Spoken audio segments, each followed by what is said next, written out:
අද අපි පටන් ගන්නේ පන්තිය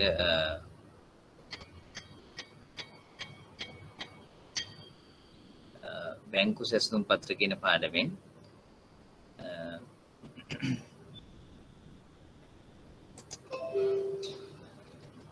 රයිට් ඔයගොල්ලෝ දන්නවා බැංකුවක ඔයගොල්ලෝ වැඩ කරන නිසා බැංකුවක සාමාන්‍යයෙන් ඕපන් කරන්න පුළුවන් accounts ಜಾති ප්‍රධාන වශයෙන් දෙකක් තියෙනවා.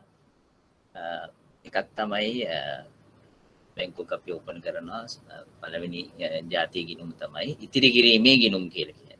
ඉතිරි කිරීමේ ගිණුම්. දෙවෙනි කැටගරි එක තමයි දෙවෙනි කැටගරි එකේ ගිණුම් ಜಾතිය තමයි ජංගම ගිණුම් කියලා කියන්නේ. ඒතර ඉතිරි කිරීමේ කියන ගිණුම් ಜಾතියට විවිධාකාරයේ ඉතිරි කිරීමේ ගිණුම් තියෙනවා. ප්‍රධාන වශයෙන් ඔය සාමාන්‍ය ඉතිරි කිරීමේ ගිණුම් තියෙන. ඒකේ විවිධ කැටගරිස් තියෙනවා. පොඩි කට්ටියට අපි කියන මයිනර් accounts කියලා, ඊළඟට ටීනේජර්ස් ලට වෙනම තියෙනවා, ඊළඟට තරුණ කට්ටියට, ඊළඟට මහලු කට්ටියට, සීනියර් සිටිසන්ස් ලට. එතකොට ඊට අමතරව දැන් ඔය ස්ත්‍රී පුරුෂ කියලා තියෙනවා වෙනම, ස්ත්‍රී ගිණුම් කියලා තියෙනවා පුරුෂයන්ට වෙනම. ඒ වගේ එක જાති ඉතිරි කිරීමේ ගිණුම් තියෙන්න පුළුවන්. ඊට අමතරව දැන් ඔය ස්ථාවර තැන්පතු කියන ඒවා නැත්නම් ෆික්ස් ඩිපොසිට් කියන ඒවාත් ඇටෙන්නේ ඉතිරි කිරීමේ කියන ගිණුම් කාණ්ඩයට. ඒවට අපිට කියන්න පුළුවන් කාලීන තැන්පතු, ස්ථාවර තැන්පතු වගේ දේවල් කියන්න පුළුවන්. ඒ ඔක්කොම ඉතිරි කිරීමේ ගිණුම්. ඒතර සාමාන්‍ය ඉතිරි කිරීමේ ගිණුම් සහ ඔය ස්ථාවර එහෙම නැත්නම් කාලීන ඉතිරි කිරීමේ ගිණුම් කියලා දෙකම තියෙන්න පුළුවන්. right. ඊළඟට අනිත් කැටගරි එක තමයි ජංගම ගිණුම්. ඒතර ජංගම ගිණුම් වල ඔයගේ ලකුවට ප්‍රභේද නැහැ.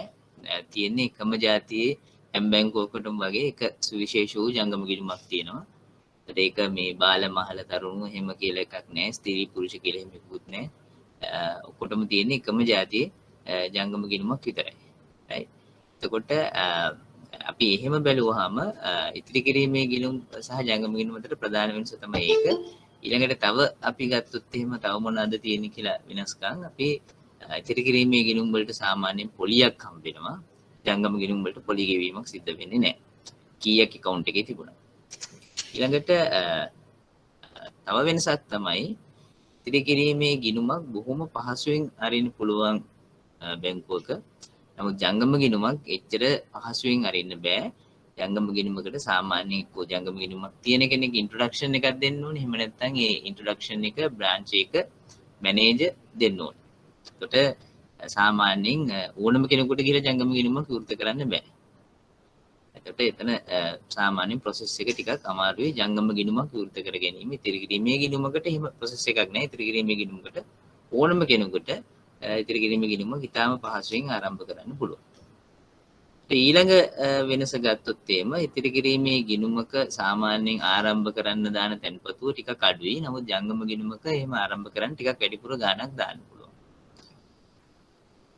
ඊළඟ එක තමයි ඉතිරි කිරීමේ ගිණුම් හිමියන්ට හම්බෙනවා පාස්බුක් එකක්. ඒගොල්ලන්ගේ ශේෂය බලා ගන්න කීයද උනේ රෙකෝඩ්ස් එක ඔක්කොම මේ පාස්බුක් එකේ තියෙන්නේ. ඉතින් දැන් නම් අර ඉන්ටර්නෙට් බැංකින් තියෙන නිසා Tamanට මොන හරි ඉන්ටර්නෙට් බැංකින් ෆැසිලිටි එකක් තිබ්බොත් කම්පියුටරේ Tamanගේ ස්ටේක් ඔක්කොම බලා ගන්න පුළුවන්. නමුත් තවමත් ලංකාවේ බොහෝ පිරිසක් 60-70ක් ඊටත් වඩා වැඩිද මන් දන්නේ. ඒගොල්ලෝ දකින්නේ නැති ඔය මේ COVID-19 කාලේ බැංකු ඇරියහම පෝලිං වල කොච්චර හිටියද කියලා. කියන්නේ මිනිස්සුන්ට දැන් ඇත්තටම බැංකුවකට වෙන යම් වූ ගනුදෙනුවක් කරගන්නේ නැත්නම් සල්ලි ඩිපොසිට් කරන්න සහ සල්ලි විත්ඩ්‍රෝ කරන්න සහ ගෙවීම් කරන්න ආදී විශාල ගනුදෙනු ප්‍රමාණයක් කරන්න පහසුකම් තියෙනවා. එකක් තියෙනවා ATM යන්ත්‍රයකින්, ඊළඟට ඩිපොසිට් මැෂින් තියෙනවා සල්ලි, චෙක් ඩිපොසිට් මැෂින් තියෙනවා, කෑෂ් ඩිපොසිට් මැෂින් තියෙනවා, ඊළඟට ඉන්ටර්නෙට් බැංකින් තියෙනවා. කොහොම තිබුණාට ඔයගොල්ලෝ දකින්නේ නැති ඔය බැංකුව අරින්නේ නැහැ කියලා, බැංකුව අරින්නේ නැහැ කියලා දැන් ඔය කට්ටිය දේශපාලනය වෙන්න පුළුවන්. ඒ වගේ ගොඩක් කට්ටිය නම් ඊට අමතරව ඒගොල්ලෝ කිව්ව දේ හරි කියලා අපිට පේනවා.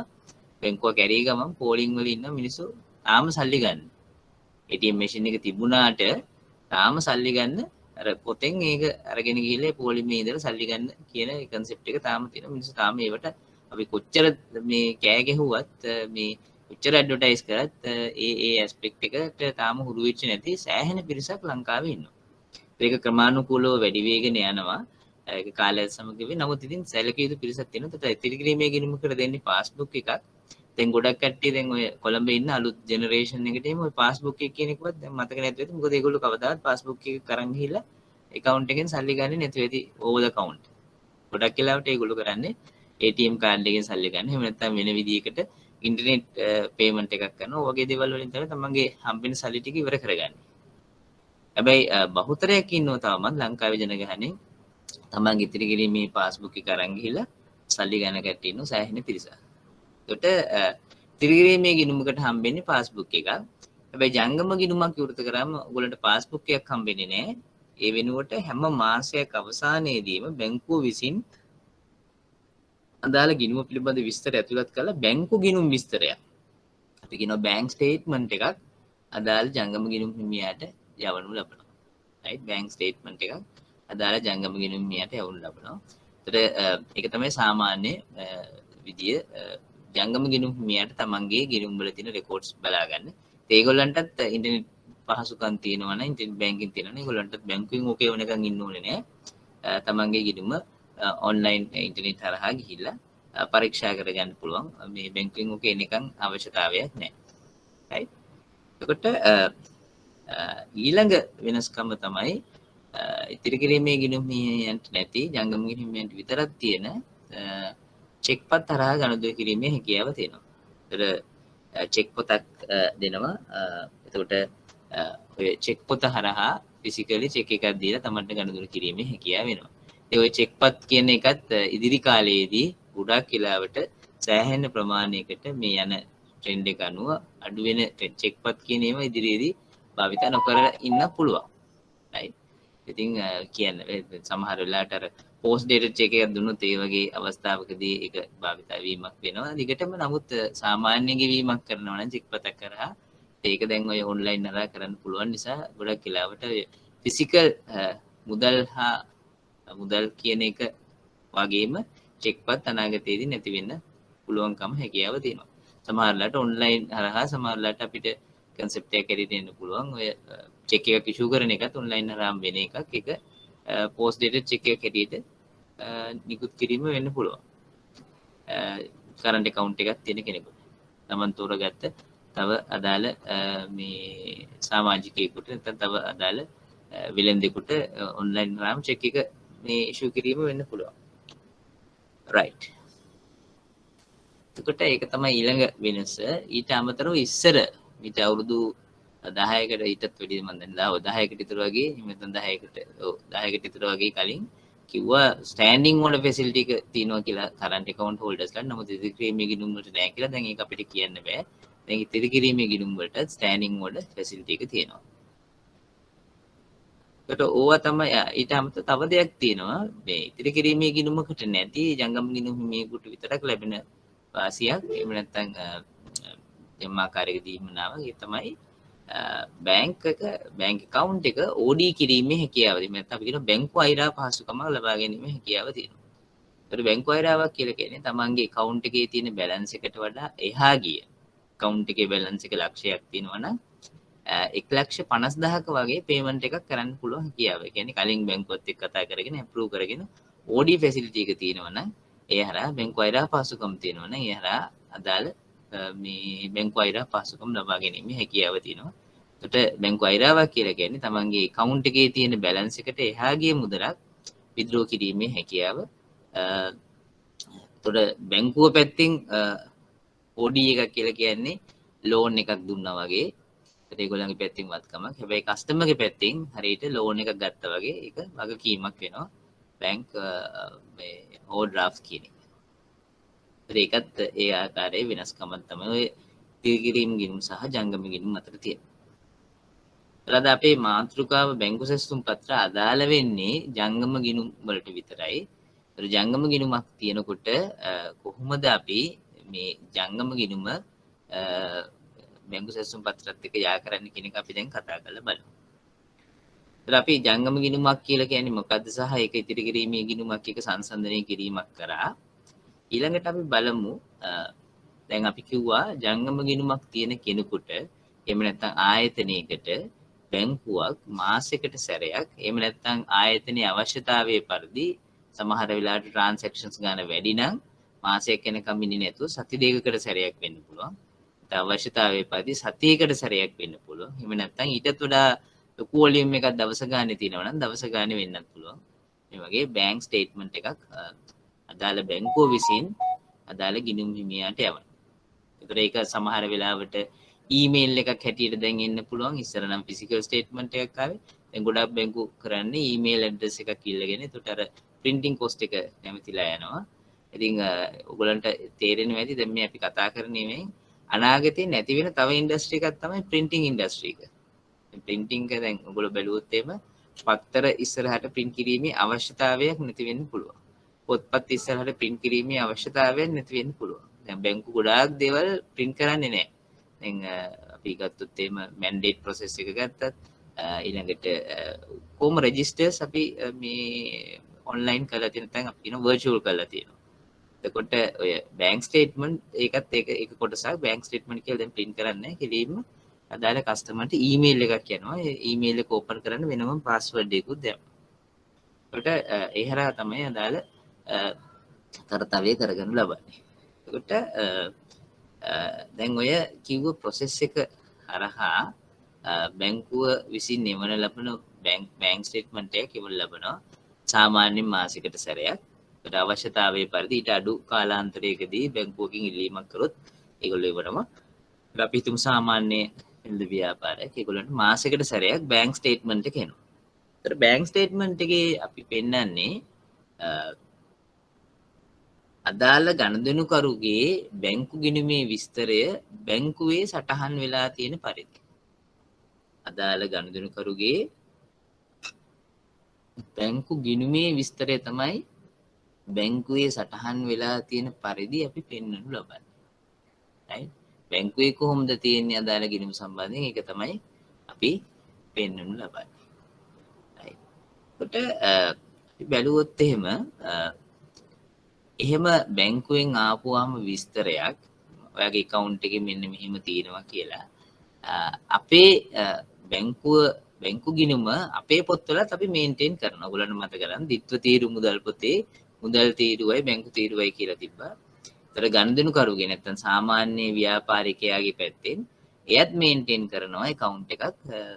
එතකොට ඒකේ බැලන්ස් එකයි මේ බැංකු ගිණුම් විස්තරේ එන බැලන්ස් එකයි සමාන වෙන්න ඕනි කිසිම ගැටලුවක් තිබෙන්නේ නැත්තම්.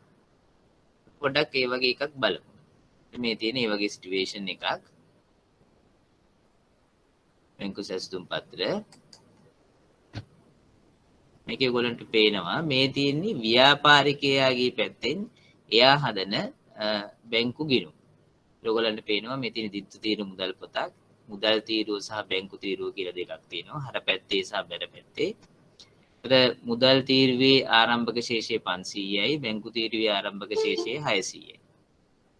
අවසාන ශේෂය මුදල් තීරුවේ 400යි බැංකු තීරුවේ 500යි. ඒකට අපි මුදල් තීරුව ගැන නෙමෙයි වරි වෙන්නේ බැංකු සැසඳුම් පත්‍ර හදද්දී බැංකු තීරුව ගැන. මුදල් පොතේ ditth තීරු මුදල් පොතේ බැංකු තීරුව ගැන. right. එතකොට අපි බැලුවොත් එහෙම 600ක් තියෙනවා ආරම්භක ශේෂය. අපිට පේන විදියට අර පැත්තට ගියොත් එහෙම කෑෂ් ඩිපොසිට් වෙලා තියෙනවා 100ක්. කෑෂ් ඩිපොසිට් වෙලා තියෙනවා 100ක්. 600ට 100ක් එකතු වෙලා තියෙනවා. අනිත් පැත්තේ බැර පැත්තට ගියොත් එහෙම බැංකු තීරුව ගැන විතරක් අවධානය කරොත් ඔයගොල්ලෝ මුදල් තීරුව ගැන බැලුවොත් එහෙම අර ඩිපොසිට් වෙච්ච එක මුදල් තීරුවෙනුත් අඩු වෙලා තියෙනවා. මුදල් තීරුව බැර වෙලා තියෙනවා 100. බැංකු තීරුව හර වෙලා තියෙනවා. බැංකු තීරුව පැත්තට ගියොත් බැර පැත්තේ ඉලෙක්ට්‍රිසිටි කියලා චෙක් එකක් ඉෂුව කරලා තිනවා 200ක. එතකොට ආරම්භක තිබ්බ බැංකු තීරුවේ ශේෂය 600 100ක් ඩිපොසිට් කරපින්ද 700 වෙලා තියෙනවා. හැබැයි 200ක චෙක් එකක් ඉෂුව කරපින්ද 500ට අඩු වෙලා තියෙනවා. ඒතර මම කන්සන්ට්‍රේට් කරන්නේ මේ ස්ලයිඩ් එකේ තියෙන බැංකු තීරුව. එහෙම නැත්නම් බැංක් කියන කොලම් එක විතරයි හර පැත්තේ බැර පැත්තේ. ආරම්භක ශේෂය 600යි ඩිපොසිට් කරා 100ක් 200ක චෙක් එකක් ඉෂුව කරා. ඒ අනුව අවසාන ශේෂය 500 දක්වා අඩු වෙලා තියෙනවා. ඒත් අපි බලමු මේක කොහොමද රිෆ්ලෙක්ට් වෙන්නේ කියලා අපේ බැංක් ස්ටේට්මන්ට් එක අපිට හම්බ වෙනකොට ඒකේ කොහොමද මේක තියෙන්නේ කියලා. ඒකේ බලමු. ඒකේ ආරම්භක ශේෂය 600යි. මෙතනත් ආරම්භක ශේෂය 600යි. ඒකේ පේනවා බැංක් ස්ටේට්මන්ට් එක හැදිලා සාමාන්‍යයෙන් ඉන්නේ මේ විදිහට ඩෙබිට් ක්‍රෙඩිට් කියලා.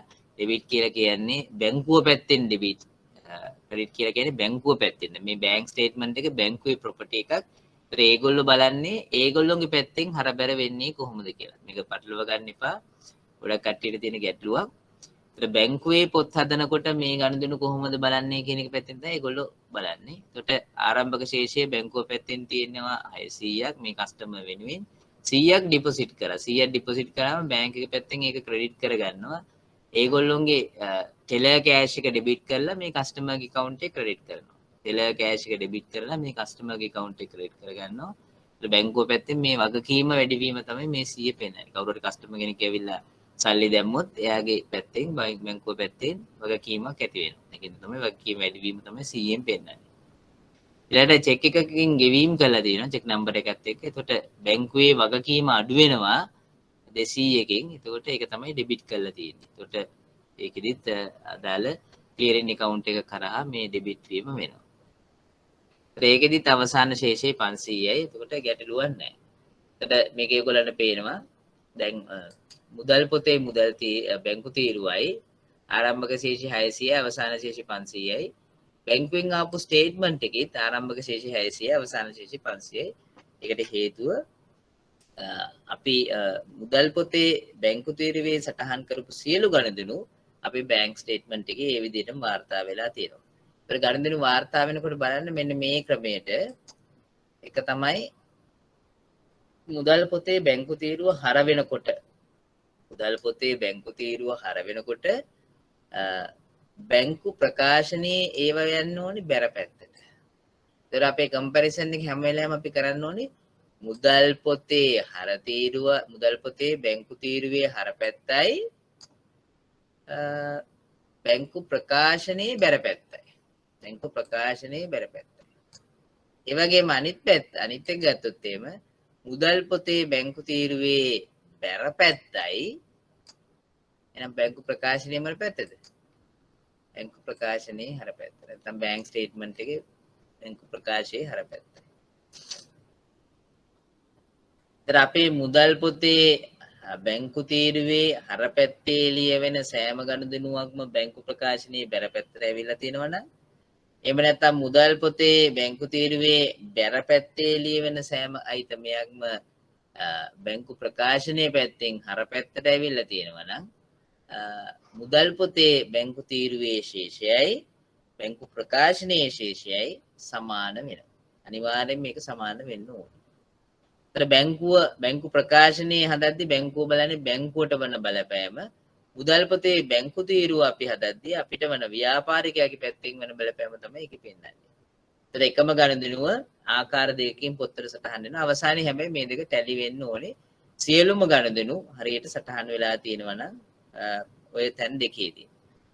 එතකොට මේකේ වැදගත්ම කාරණේ තමයි කොයි වෙලාවකවත් හිතන්න එපා අපේ මුදල් පොතේ බැංකු තීරුවයි මේ බැංකු ප්‍රකාශනයේ ශේෂයයි හරයි බැරයි වෙනවා කියලා.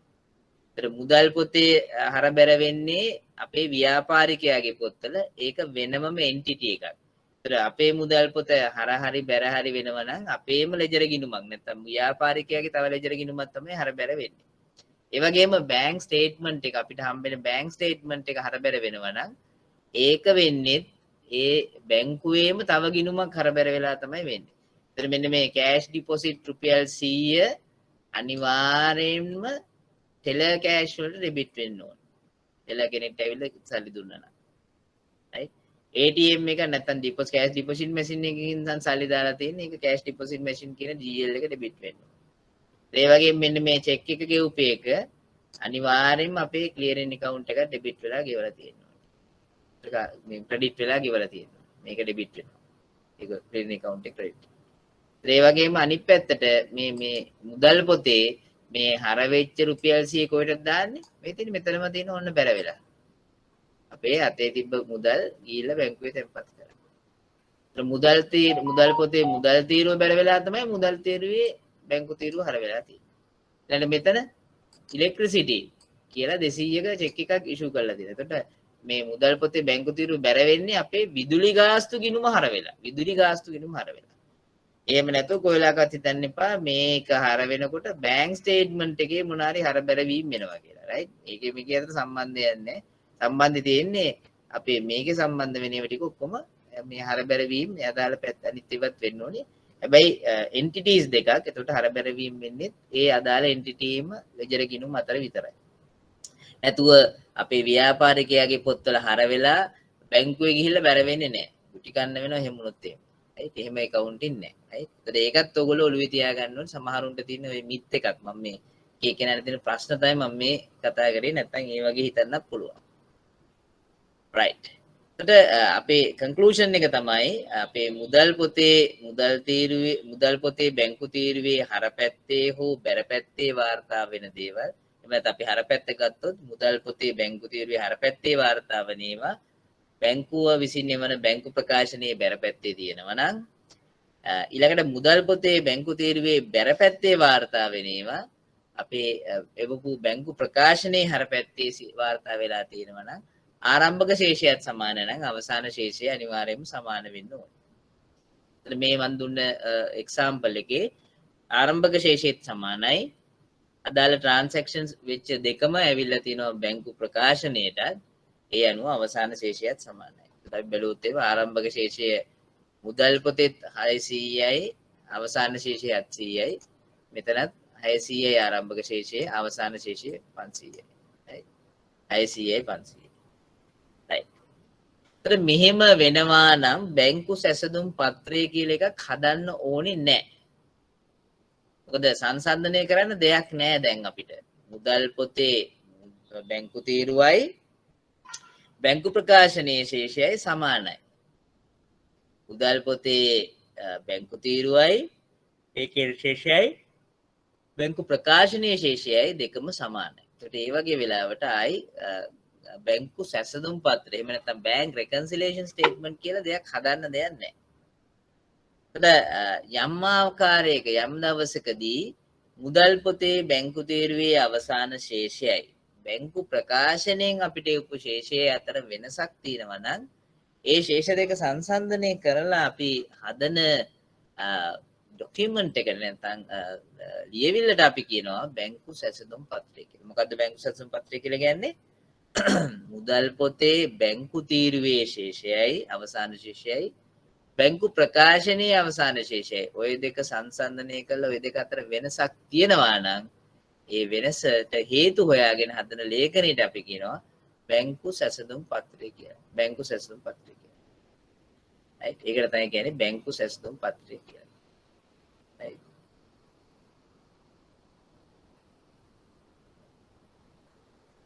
right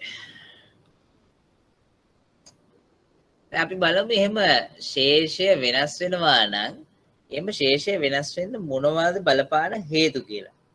ඒත් ඔයගොල්ලෝ මේ හේතු හොයාගන්නකොට හැම වෙලාවෙම මතක තියාගන්න මම අර කලින් ටැලි කරපු උදාහරණෙම කියන්නම්. මුදල් පොතේ හර පැත්තේ තියෙන ඒවා බලන්න ඕනේ බැංකු ප්‍රකාශනයේ බැර පැත්තේ තියෙනවද කියලා.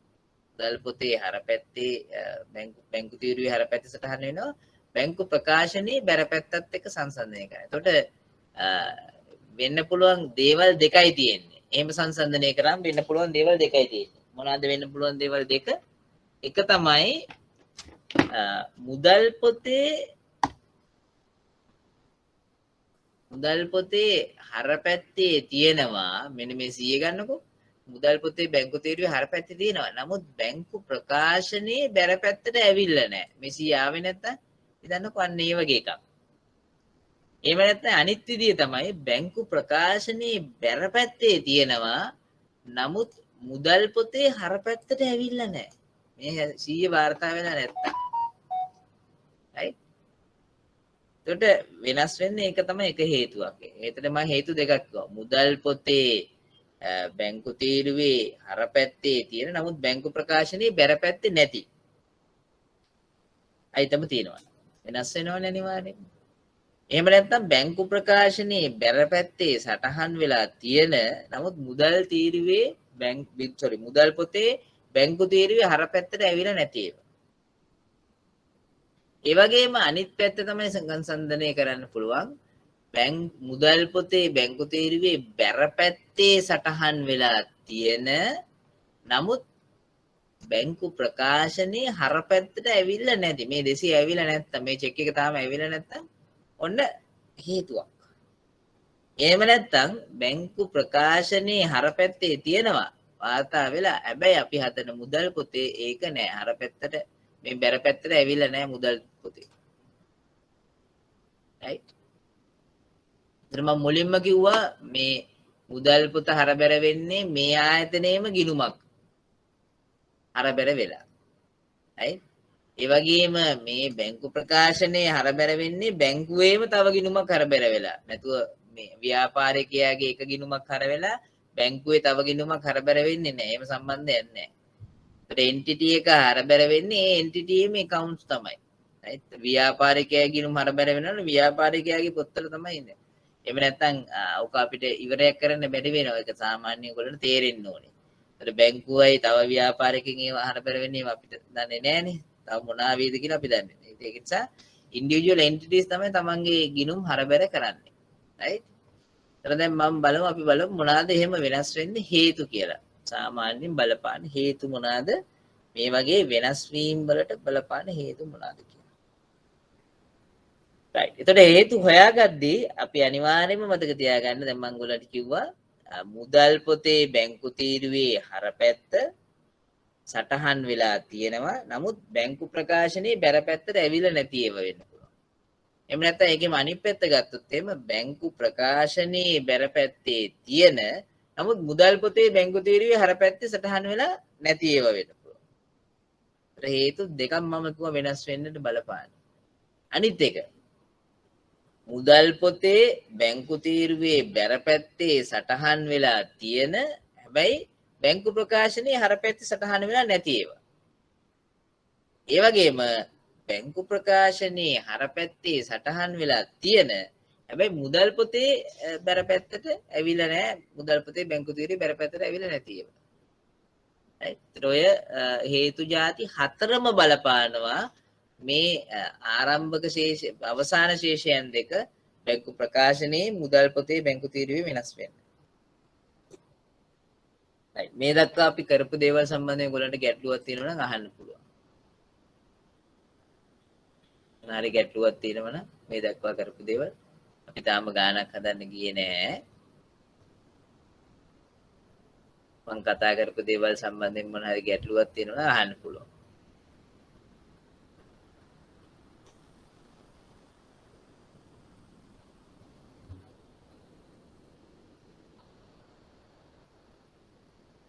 right. okay.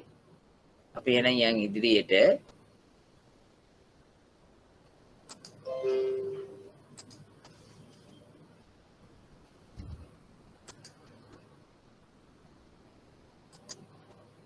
right. මේ මම පොඩි එක්සැම්පල් එකක් අරන් තියෙන්නේ කොහොමද ඔන්න ඔය කිව්ව වෙනස්කම් ටික වෙන්නේ කියලා හඳුනගන්න. දැන් මම මෙතනදී අයිසොලේට් කරලා තියෙනවා මුදල් පොතේ බැංකු තීරුව විතරක් මම අයිසොලේට් කරලා තියෙනවා අපේ පහසුවට නැත්තම් පැටලෙන නිසා අනිත් කට්ටියට. ඊට මම අරගෙන තිනවා දික්කතිරු මුදල් පොතක බැංකු තීරුව විතරක්. ඒක වෙනම account එකකට අරගෙන තියෙනවා. එතකොට මේ account එක දිහා බැලුවම ඔයගලන්ට පේනවා ආරම්භක ශේෂය 600යි අවසාන ශේෂය 400ට අඩු වෙලා තියෙනවා. right. transaction දෙකක් වෙලා තියෙනවා. එකක් තමයි අපි චෙක් එකක් ඩිපොසිට් කරලා තියෙනවා රුපියල් 100ක. ඒතකොට චෙක් එකක් ඩිපොසිට් කරාම අනිවාර්යයෙන්ම මුදල් පොතේ මේ බැංකු තීරුව හර කරන්න ඕනේ. එතකොට අපි හිතනවා චෙක් එකක් ඩිපොසිට් කරාම බැංකුවේ තියෙන සල්ලි ප්‍රමාණය වැඩි වෙයි කියලා.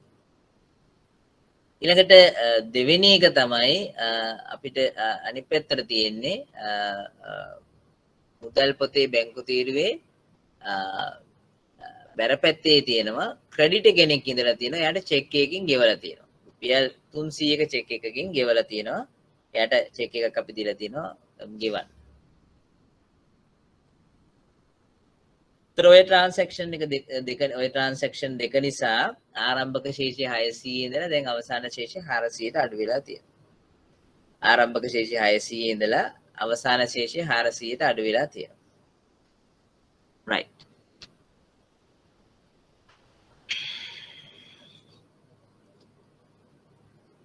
ආරම්භක ශේෂය 600 අවසාන ශේෂය 400. right.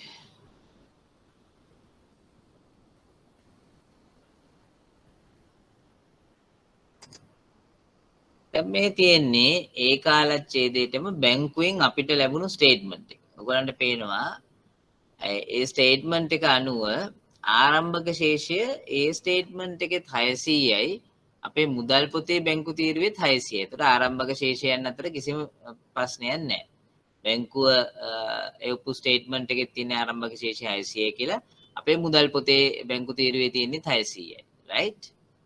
හැබැයි අවසාන ශේෂය ගත්තොත් බැංක් ස්ටේට්මන්ට් එකේ 750ක් වෙලා තියෙනවා. නමුත් අපිට පෙවුණා අපේ මුදල් පොතේ එක තිබ්බේ 400යි කියලා. 400යි කියලා. ඊළඟට අපි පොඩක් හොයලා බැලුවොත් එහෙම අපි දැක්කා මේ චෙක් එකක් ඩිපොසිට් කරලා තිබ්බ රුපියල් 100ක තව චෙක් එකක් ඉෂුව කරලා තිබ්බ 300ක. right? මේ චෙක් එක තැන්පත් කරපු චෙක් එකක් රුපියල් 100ක මේ චෙක් එක නිකුත් කරපු චෙක් එකක් 300ක. අපි බැංක් ස්ටේට්මන්ට් එක බැලුවොත් එහෙම ඒ චෙක් දෙකම ඇවිල්ලා නැහැ. තැන්පත් කරපු චෙක් එකත් බැංක් ස්ටේට්මන්ට් එකේ නැහැ. නිකුත් කරපු චෙක් එකත් බැංක් ස්ටේට්මන්ට් එකට ඇවිල්ලා නැහැ. එතකොට ඒක එක ප්‍රශ්නයක්. ඒ ප්‍රශ්නේ මොකද්ද? මුදල් පොතේ බැංකු තීරුවේ හරපැත්තේ සටහන් වෙලා තියෙන ඒ වගේම බැරපැත්තේ සටහන් වෙලා තියෙන ගනුදෙනු දෙකක් බැංක් ස්ටේට්මන්ට් එකට ඇවිල්ලා නැහැ. ඊට අමතරව අපිට පේනවා බැංක් ස්ටේට්මන්ට් එකේ කෑෂ් ඩිපොසිට් කියලා ඩෙටර් කෙනෙක් කියලා 200ක් තියෙනවා. බැංක් ස්ටේට්මන්ට් එකේ අපේ account එකට ක්‍රෙඩිට් වෙලා තියෙනවා. ඊට අමතරව බැංකුව අපෙන් charge කරලා තියෙන රුපියල් 50ක් bank charges check book charges කියලා. කොට අපිට තව conclusion එකකට එන්න පුළුවන් මෙන්න මේ transaction දෙක මුදල් පොතේ බැංකු තීරුවේ සටහන් වෙලා නැහැ. නමුත් bank statement එකේ තියෙනවා. bank statement එකේ තියෙන නමුත් මුදල් පොතේ බැංකු තීරුවේ සටහන් වෙලා නැති ඒවා. right. ඒත් අපිට පේනවා දැන් මේ අපි මේ ගාන බැලුවොත් එහෙම හදන අවසාන ශේෂය මෙතන 400යි මෙතන 750යි. මේ 400යි 750යි කියන ශේෂයන් දෙකේ වෙනසට බලපාපු කරුණු හතරක් අපිට පේනවා. බලපාපු කරුණු හතරක් අපිට පේනවා. මොනවාද කරුණු හතර? එක මෙන්න මේ රුපියල් 100ක් තැන්පත් කරපු චෙක් එක බැංකුවට ඇවිල්ලා නැහැ. තාම බැංක් ස්ටේට්මන්ට් එකේ නැහැ. ඒක එක හේතුවක් ඔය ශේෂයන් දෙක වෙනස් වීමට බලපානවා. ඒක වැරද්දකුත් නෙමේ. චෙක් එක ඩිපොසිට් කරාම අපේ මුදල් පොතේ බැංකු තීරුව අපි හර කරන්න ඕනේ.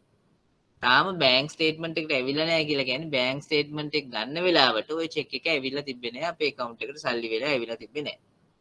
චෙක් එකක් ඩිපොසිට් කරාම රියලයිස් වෙන්නේ යම් කාලයක් ගත වෙනවා. එතකොට ඒ අදාළ බැංකුවේම චෙක් එකක් නම් එක දවසින් වෙනවා. එහෙම නැත්නම් ඒ කට් ඔෆ් මේ වෙලාවල් වලට කලින් චෙක් එක ඩිපොසිට් කරොත් එහෙම නැත්නම් දවස් දෙකක් යනවා. right? අනිත් බැංකුවක චෙක් එකක් එන්නේ. එතකොට ඒක එක හේතුවක්. ඒක මුදල් පොතේ බැංකු තීරුවේ හරපැත්තේ තියෙනවා. නමුත් බැංක් ස්ටේට්මන්ට් එකේ බැර පැත්තට ඇවිල්ලා නැහැ. ඒක හේතුව.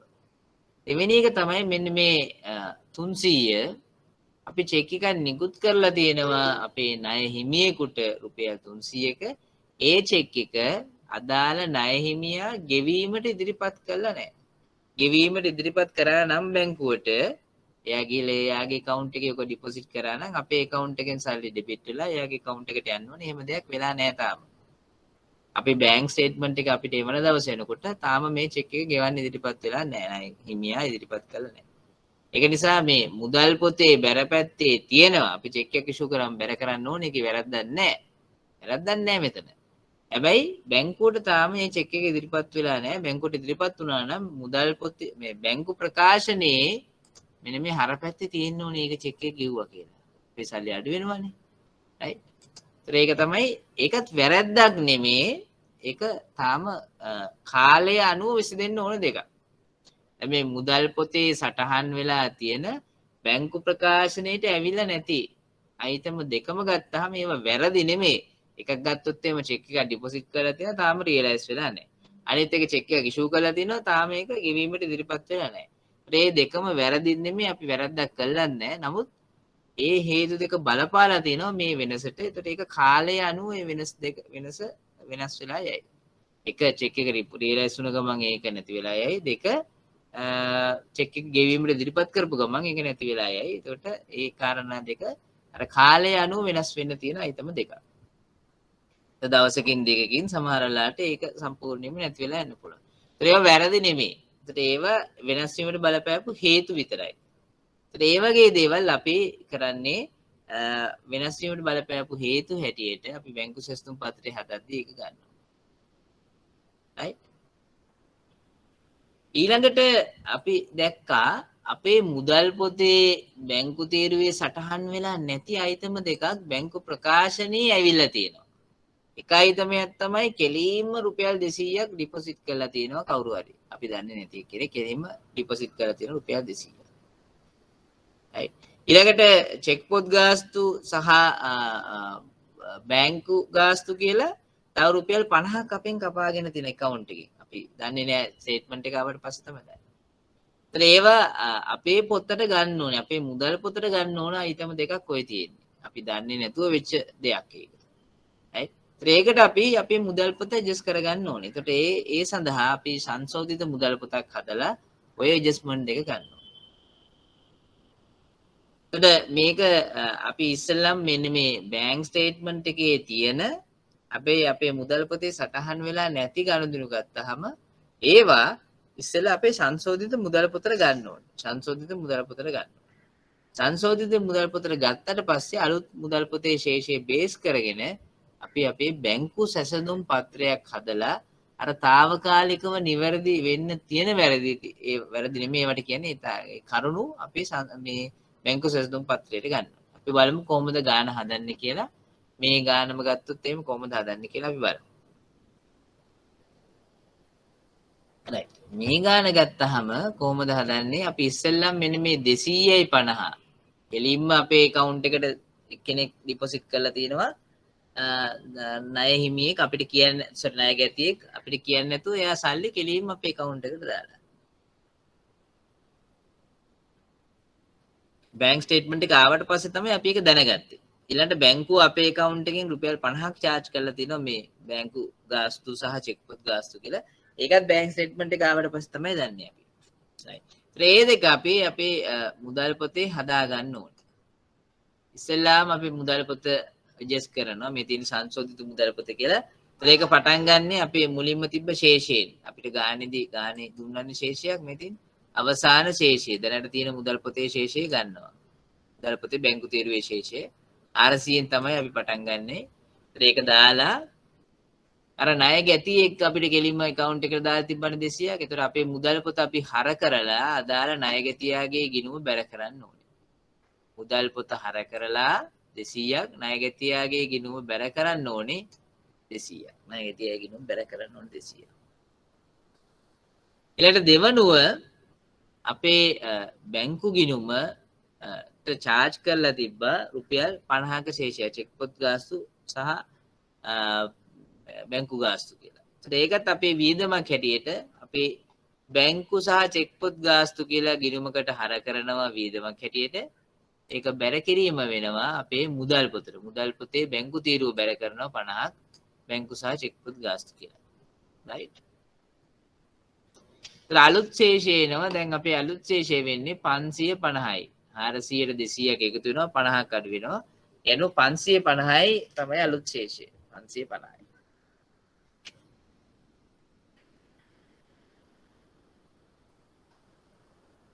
550 තමයි අලුත් ශේෂය.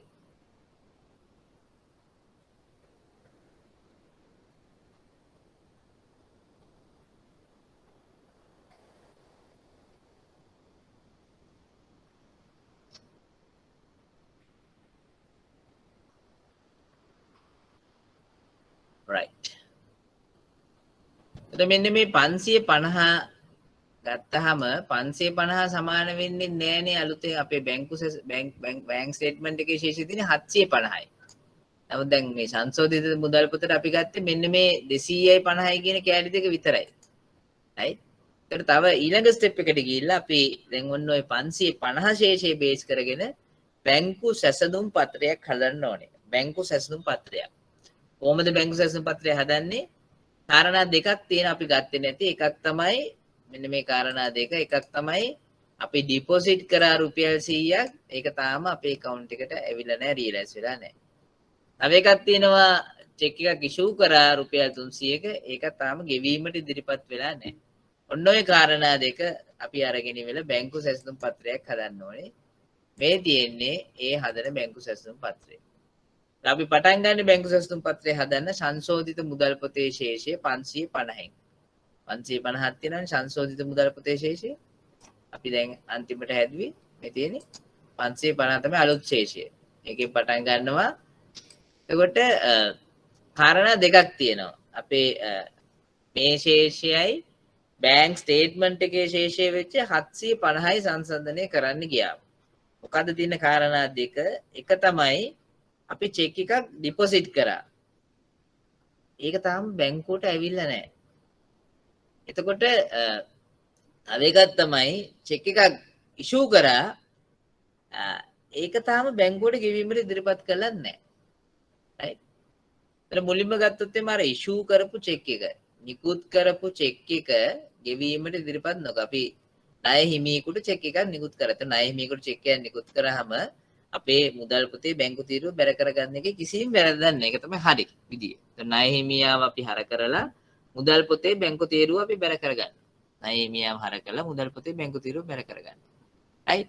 එතකොට දැන් තාම මේක ගෙවීමට ඉදිරිපත් වෙලා නැති නිසා අපි කරන්නේ දැන් මෙන්න මේ 550 කියන ශේෂය ඇවිල්ලා තියෙන්නේ අපි දැන් ශේෂයන් දෙකක්නේ කම්පෙයාර් කරන්නේ 550 සහ 750 550 කියන ශේෂය ඇවිල්ලා තියෙන්නේ ඔන්න ඔය 300 බැර වුණාට පස්සේ චෙක් එක ඉෂුව කරපු වෙලාවේදීම අපි අපේ මුදල් පොතේ බැංකු තීරුව බැර කරා. ඒතර මුදල් පොතේ බැංකු තීරුවේ ශේෂය තමයි 550 කියන්නේ. ඒතර 550 එන්නේ ඔය 300 බැර කරාට පස්සේ. නැත්නම් 300 අඩු කරාට පස්සේ අපි හිතනවා අපේ මුදල් පොතේ බැංකු තීරුව හදද්දී අපි හිතනවා අපේ බැංකුවේ සල්ලි දැන් අඩු වෙයි කියලා. ඒක සාධාරණයි. හැබැයි එහෙම අඩුවීමක් වෙලා නැහැ. අපි සංසන්දනය කරන්නේ මුදල් පොතේ බැංකු තීරුවේ ශේෂයයි බැංකු ප්‍රකාශනීය ශේෂයයි. එතන මේකේ ගමනක් කියන්නේ එක තැනක ඉඳලා තව තැනකට ගමනක් කියන්නේ. එතකොට මෙන්න මේ 750 කියන ශේෂයේ ඔය 300 නෑ. හැබැයි 550 කියන ශේෂය අපි හදද්දී ওই 300 අඩු කරලා තමයි මේ 550 ඇවිල්ලා තියෙන්නේ. ඒතර 550 සිට 750ට යනකොට ගමන ඔය 300 නැවත අපිට එකතු කරන්න වෙනවා. හේතුව තමයි 750 කියන ශේෂයේ ඔය 300 නෑ. මොකද ඒකට ඇවිල්ලා නෑනේ. හැබැයි 550 කියන ශේෂයේ ඒ 300 තියෙනවා. ඒක අඩු කරාට පස්සේ තමයි 550 ඇවිල්ලා තියෙන්නේ. ඒක නිසා 300 අපි එකතු කරනවා. right? අපි සංසන්දනය කරන්නේ මුදල් පොතේ බැංකු තීරුවේ ශේෂයයි බැංකු ප්‍රකාශනීය ශේෂයයි. ඒතර බැංකු ප්‍රකාශනයේ මෙහෙම 300ක් සඳහන් වෙන්නේ නැහැ. නමුත් මුදල් පොතේ අපේ ශේෂය 550 හදද්දී ওই 300 අඩු කරාට පස්සේ තමයි 550 හදලා තියෙන්නේ. ඒකින්ද අපි නැවත එකතු කරනවා 300. ඒතර ඒ වගේම අනිත් එක චෙක් එකක් අපි ඩිපොසිට් කරාම ඩිපොසිට් කරපු 100 මේ 750ට ඇවිල්ලා නැහැ. 750ට ආවනම් මේ තවත් මේ 750 තව 100කින් වැඩි වෙන්න ඕනේ. හැබැයි මෙන්න මේ 550 ඇතුලේ රුපියල් 100 තියෙනවා. 550 ඇතුලේ 100 දාලා අපි චෙක් එක ඩිපොසිට් කරපු ගමම අපි මුදල් පොතේ බැංකු තීරුව හර කරගන්නවා. ඒකේ කිසිම වැරද්දක් නැහැ. ඒ හර කරගත්ත නිසා මේ 550 ඇතුලේ ඒ රුපියල් 100 තියෙනවා. දැන් අපි සංසන්දනය කරන්නේ 550යි 750යි නිසා 550 ඇතුලේ තියෙන රුපියල් 100 750 ඇතුලේ නැති නිසා අපි 550න් අයින් කරනවා. ඒ කියන්නේ අඩු කරනවා. පළවෙනි අයිටම් එකට කියනවා නිකුත් කළ නමුත් ගෙවීමට ඉදිරිපත් නොවූ චෙක් කියලා. දෙවෙනි අයිටම් එකට කියනවා තැන්පත් කළ නමුත් නිෂ්කාශනය නොවූ චෙක් කියලා. එතකොට අපේ 550ට 300 එකතු කරාම 850ක් එනවා. 850න් 100 අඩු කරාම 750 කියනවා. 750 කියලා කියන්නේ බැංකු ප්‍රකාශනීය ශේෂය. බැංකු ප්‍රකාශනයේ ශේෂය.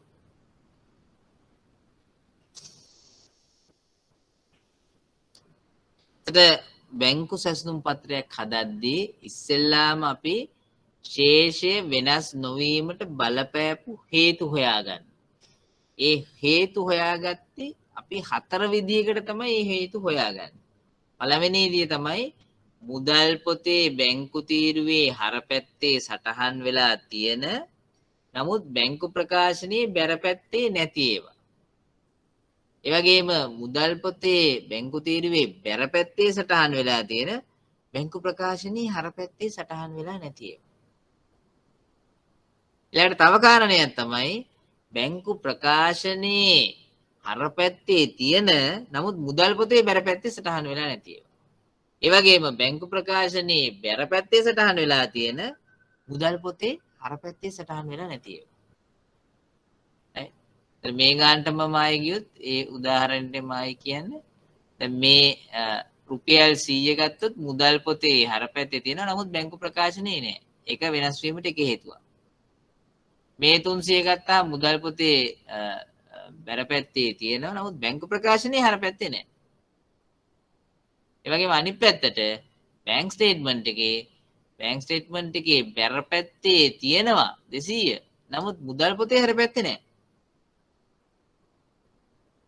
ඒ වගේම බැංක් ස්ටේට්මන්ට් එකේ හරපැත්තේ තියෙන නමුත් මුදල් පොතේ බැරපැත්තේ නැති ඒවා. මේ දෙකම දැනගන්නේ බැංකුව බැංක් ස්ටේට්මන්ට් එක ආවට පස්සේ තමයි ව්‍යාපාරිකයා මේ දෙකම දැනගන්නේ. right. ඒත් ඔය හේතු වලින් මුදල් පොත සංශෝධනය කරන්න පුළුවන් හේතු තමයි මෙන්න මේ දෙක. බැංක් ස්ටේට්මන්ට් එකේ තියෙන අපේ මුදල් පොතේ නැති ඒවා දැන් අපි සංශෝධනය කරනවා. 200යි 50යි අපි ගත්තා. යන අලුත් ශේෂය එනවා 550ක්. වෙනස් වීමට හේතු හොයාගන්නවා. ඊළඟට ඒ වෙනස් වීමට හොයාගත්ත හේතු වලින් මුදල් පොත සංශෝධනය කරන්න පුළුවන් ඒවා සංශෝධනය කළා අලුත් මුදල් පොතේ සංශෝධිත ශේෂයක් ගන්නවා. ඊළඟට එහෙම වැරද්දක් වෙලා නැති తాවකාලිකව මේ යම් කාලයකට පස්සේ නිවැරදි වෙන දේවල් බැංකු සැසඳුම් පත්‍රයට දාලා අදාළ ශේෂයන් දෙක කම්පෙයාර් කරලා සමාන කරන්න පුළුවන්. ඒක තමයි බැංකු සැසඳුම් පත්‍ර වලට අදාළව බෑග්ග්‍රවුන්ඩ් එක. ඔයගොල්ලන්ට දැනට මේ කතා කරපු ඒවා සම්බන්ධයෙන් මොන හරි ගැටලුවක් තියෙනවා නම් අහන්න පුළුවන්. ඉස්සරහට යන්න ඉස්සෙල්ලා. ගානක් දෙකක් කරන්න බලාපොරොත්තු වෙනවා. ඒකට ඉස්සෙල්ලා අහන්න පුළුවන් නම් අහන්න පුළුවන් ප්‍රශ්නේ.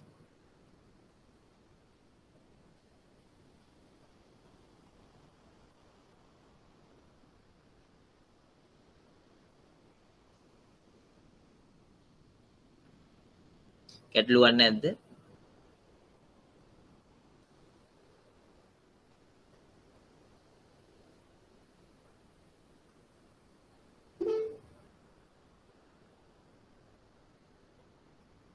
right.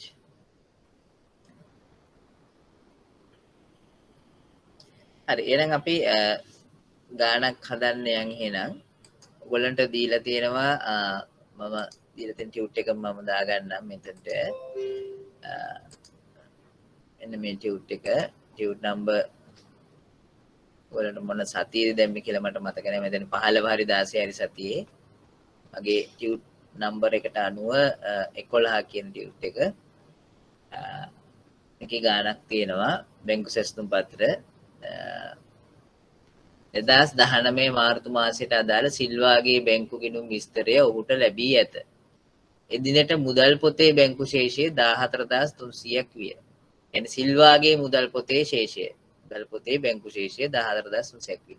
අර ශේෂය කියලා කියන්නේ හොඳ ශේෂයක්. ඒත් බැංකු ගිණුම් විස්තරයේ ශේෂය ඊට වෙනස් විය. අදාළ වෙනසට හේතු පහත පරිදි සොයා ගන්නා ලදී. ඒකට හේතු 6ක් හොයාගෙන තියලා තියෙනවා. ඒකට අවශ්‍ය වන්නේ ඉස්සෙල්ලාම සංශෝධිත මුදල් පොත සකස් කරන්න. ඊළඟට 2019 මාර්තු 21 දිනට බැංකු සැසඳුම් පත්‍රය සකස් කරන්න කියලා තියෙනවා. right. ඒකට මම මේ ගාන හදන්න ඉස්සෙල්ලා මම ඔයගොල්ලන්ට වෙලාවක් දෙනවා. විනාඩි 5ක් 5ක් විතර දෙන්නම්.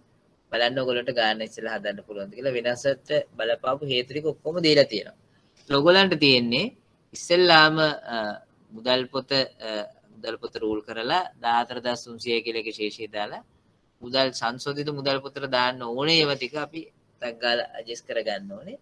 ඊළඟට අර తాවකාලිකව බලපාපු වෙනසට හේතු තියෙනේම අර නිකුත් කළ නමුත් ගෙවීමට ඉදිරිපත් නොකළ චෙක්පත්, තැන්පත් කළ නමුත් නිෂ්කාශනය වූ චෙක්පත්, එහෙම නැත්නම් බැංකුවට මොකක් හරි වැරද්දක් වෙලා තියෙනවා නම් ඒ දේවල් බැංකු සැසුම් පත්‍රයට දාලා අපිට බැංකු සැසුම් පත්‍රය හදලා ඉවර කරගන්න පුළුවන්. මේකේ බැංකු ගිණුම් විස්තරයේ ශේෂය දීලා නැහැ. ඔයගොල්ලන්ට එතකොට අවසාන උත්තරේ හැටියට ලැබෙන්න ඕනේ ඒක. හරි. දැන් විනාඩි 5ක් 6ක් විතර වගේ අරගෙන බලන්න ගාන හදන්න. හරි. මේ තියෙන ගාන ගානට අනුව අපිට මේ හේතු හොයාගන්න අවශ්‍යතාව වෙන්නේ හේතු ටික හොයලාම ඒගොල්ලෝ ගානේ දීලා තියෙනවා. right? අපිට තියෙන්නේ හේතු ටික හරි විදියට කාරණා දෙකයි තියෙන්නේ. එකක් තමයි සංශෝධිත මුදල් පොතට යන්න ඕනේම ටික ඒ මුදල් පොත ඇඩ්ජස්ට් කරනවා කියන එක. ඊළඟට අපේ පැත්තෙන් මුදල් පොත ඇඩ්ජස්ට් කරන්න අවශ්‍ය නැති తాවකාලිකව විසඳන හේතු තියෙනවා නම් ඒවා බැංකු සැසුම් පත්‍රයට දාලා අපි බැංකු සැසුම් පත්‍රය සකස් කරනවා කියන එක. එතකොට මුලින්ම අපි විවෘත කරගන්න ඕනේ සංශෝධිත මුදල් පොතක්. මේ තියෙන සංශෝධිත මුදල් පොත. එතකොට ආරම්භක ශේෂය හැටියට 14300 ගානේ දීලා තියෙන විදිහට දාන්න තියෙනවා. 14300යි ආරම්භක ශේෂය. ඊළඟට බැංකු සැසුම් පත්‍රයත් අපි පිළියෙල කරගන්න ඕනේ ඊළඟට. අපි බලමු ගානට ගිහිල්ලා මොනවාද තියෙන ඇඩ්ජස්ට්මන්ට් කියලා. පළවෙනි එක තමයි ගානේ කියනවා සිල්වා විසින් නිකුත් කරන ලද 7200ක චෙක්පත ගෙවීම සඳහා ඉදිරිපත් කර නැත කියලා. එතකොට සිල්වා 7200ක චෙක්පතක් නිකුත් කරලා තියෙනවා. ඒක ගෙවීමට ඉදිරිපත් වෙලා නැහැ. එතකොට ගෙවීමට ඉදිරිපත් වෙලා නැත්නම් ඒක මුදල් පොතේ වැරද්දක් නෙමේ. ඒක తాවකාලිකව ඉදිරියේදී විසඳන වැරද්දක්. ඒක වැරද්දකුත් නෙමේ. ඒක ඇත්තටම තාවකාලිකව ඉදිරියේදී විසඳන ප්‍රශ්නයක්. කවදා හරි දවසක ඉදිරි දවසක මේ චෙක්පත් බාරගත්ත කෙනා අපේ ණය හිමියෙක් වෙන්න පුළුවන්, වෙන වියදමකට අදාළ ගෙවපු එකක් වෙන්න පුළුවන්. ඒ කෙනා බැංකුවට ওই චෙක්පත් ඉදිරිපත් කරාම අපේ account එකෙන් ඒ සල්ලි නැති වෙලා යනවා. සල්ලි ටික අරගෙන යනවා. එතකොට ඒකට මුදල් පොතේ සටහන් වෙලා තියෙනවා. බැංකුවේ ඒ දාට සටහන්. මේ ගෙවීම මේ 7200 මුදල් පොතේ විතරක් අපි සටහන් කළා. මුදල් පොතේ ශේෂය අඩු කරගෙන විතරයි තියෙන්නේ. බැංකුවට තාම මේක ගිහිලා නැහැ. ඒකින්ද තමයි ওই වෙනස එන්නේ. ඒතකොට බැංකුවේ මේක සටහන් වෙලා නැහැ. බැංකුවටත් මේක ආවනම් මේ 7200 කිසිම වැරද්දක් නැහැ නේද? එතකොට අපි මුදල් පොතේ ශේෂය හදද්දී ඒක 14300 හදද්දී ඒක අපි අරගෙන තියෙනවා. 14300 ඇවිල්ලා තියෙන්නේ මේ 7200 බැර වුණාට පස්සේ 7200 අඩු වුණාට පස්සේ. හැබැයි බැංකු ප්‍රකාශනයේට ඒක තාම ඉදිරිපත් වෙලා නැති නිසා බැංකු ප්‍රකාශනයේ ශේෂය වැඩි. ඒතර අපි 14300 ඉඳලා බැංකු ප්‍රකාශනයේ ශේෂය හොයනවා නම් බැංකු ප්‍රකාශනයේ ශේෂය හොයද්දී ඒක එකතු කරන්න ඕනේ 7200. මොකද අඩු වෙච්ච එක ආයෙ එකතු කරන්න ඕනේ බැංකු ප්‍රකාශනයේ ශේෂය හොයද්දී. ඒතර අපි හදන බැංකු සැසතුම් පත්‍රයේ මේ 7200 එකතු කිරීමක් හැටියට නිකුත් කළ නමුත් ගෙවීමට ඉදිරිපත් නොවූ චෙක්පත් මම ඉංග්‍රීසියෙන් දාලා තියෙන්නේ සිංහලෙන් නිකුත් කර නමුත් ගෙවීමට ඉදිරිපත් නොවූ චෙක්පත් කියලා 7200 කියනවා. 7200 කියනවා. නිකුත් කළ නමුත් ගෙවීමට ඉදිරිපත් නොවූ චෙක්පත් කියලා.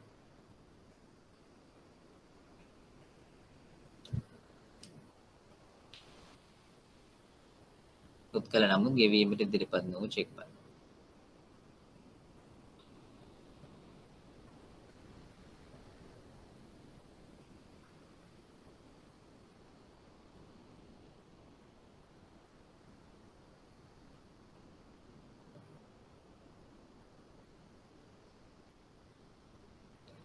right. ඒකට ඒ දේ විතරයි තියෙන්නේ. ඊළඟට අපි බලමු ගානේ. ඊළඟට තියෙනවා බැංකු ගාස්තු 50ක් හා චෙක්පත් ගාස්තු 75ක් මුදල් පොතේ සටහන් කරලා නැලු.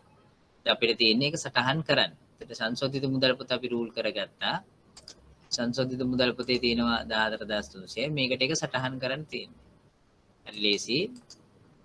ඒතර බැංක් and checkbook charges කියලා සංශෝධිත මුදල් පොත බැංකු සහ චෙක් පොත් ගාස්තු කියලා 125ක් බැර වෙනවා. අර 14300. සටහන් වෙලා නැත්නම් සටහන් කරන්න විතරයි තියෙන්නේ. ඒකට බැංක් ස්ටේට්මන්ට් එක ආවම තමයි අපි දැක්කේ මේම ගානක් අපි බැංකුවෙන් අඩු කරගෙන තියෙනවා. දෙකේම එකතුව එක සැරේ දැම්ම 125යි කියලා.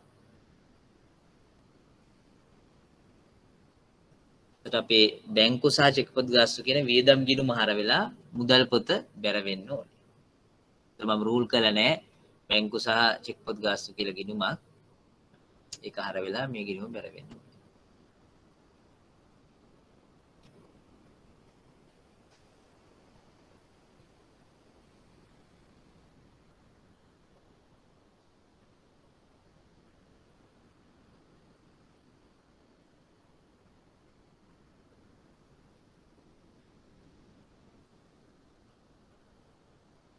right ඊළඟ ගනුදෙනුව ස්ථාවර නියෝගයේ යටතේ ගෙවන ලද 1500ක් වූ ගෙවීමක් ස්ථාවර නියෝගයේ යටතේ ගෙවන ලද 1500ක් වූ ගෙවීමක් මුදල් පොතේ සටහන් කර නොමැත. එතකොට බැංකුවට අපි ස්ටෑන්ඩින් ඕඩර් එකක් දීලා තිනවා කෙලින්ම අපේ එක්කෝ ඉන්ෂුරන්ස් එහෙම නැත්නම් වෙන යම් මොකක් හරි ස්ටෑන්ඩින් ඕඩර් එකක් ගෙවන්න කියලා. හරි මේ වියදමක් ගෙවන්න කියලා. ඒක බැංකුව ගෙවලා තියෙනවා 1500. ඒගොල්ලන්ට ඉන්ස්ට්‍රක්ෂන් ලැබිලා තියෙන හින්දා හැබැයි අපේ මුදල් පොතේ ඒක සටහන් වෙලා නැහැ. ඒත් අපිට ඒක තියෙන්නේ මේ මුදල් පොතේ සටහන් කරන්න. ඒ ස්ටෑන්ඩින් ඕඩර් එක මොකක්ද කියලා ගානේ දීලා නැහැ. නමුත් අපි ඒකට සුදුසු විදිහකට දෙයක් අපි දාමු. එක්ස්පෙන්ස් කියලා අපි හිතලා ස්ටෑන්ඩින් ඕඩර් 1500ක් වියදම් ස්ථාවර නියෝග කියලා 1500 මෙතන බැර වෙනවා. 1500ක් අදාළ වියදම් ගිණුම හර වෙනවා. අදාළ වියදම් ගිණුම හර වෙලා මේ ගිණුම බැර වෙනවා 1500.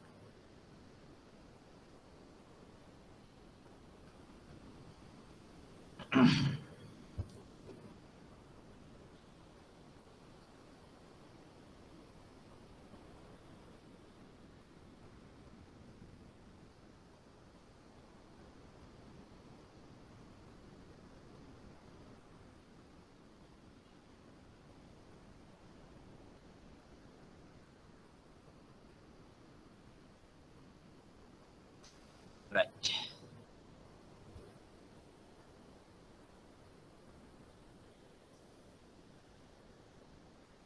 ඊළඟට ගානේ කියනවා කෙලින්ම බැංකුවට ගෙවන ලද රුපියල් 2000ක ලාභාංශ මුදල් පොතේ සටහන් කරන නැත කියලා. අපි ෂෙයාර්ස් වගේක් අරගෙන ඇති ඒකට කෙලින්ම අපේ account එකට dividend සම්බෙලා තියෙනවා. කෙලින්ම අපේ account එකට dividend සම්බෙලා තියෙනවා. ඒක අපි දැනගන්නේ bank statement එක හම්බුනාම එතකොට ඒක මුදල් පොතේ තාම සටහන් කරලා නැහැ. අපි බලමු මේක කොහොමද සටහන් කරන්න කියලා.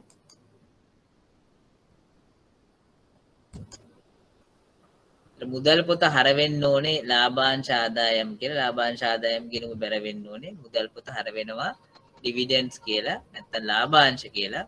රුපියල් 2000ක් මුදල් පොතේ බැංකු තීරුව ලාභාංශ ආදායම් කියන ගිණුම බැර වෙන්න ඕනේ රුපියල් 2000ක්. ලාභාංශ ආදායම් බැර වෙන්න ඕනේ රුපියල් 2000ක්.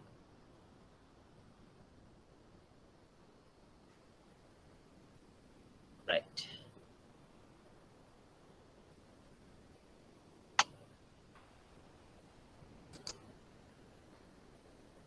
ඊළඟ එක රුපියල් 15200ක තැන්පතු බැංකුව විසින් බැර කර නොමැත.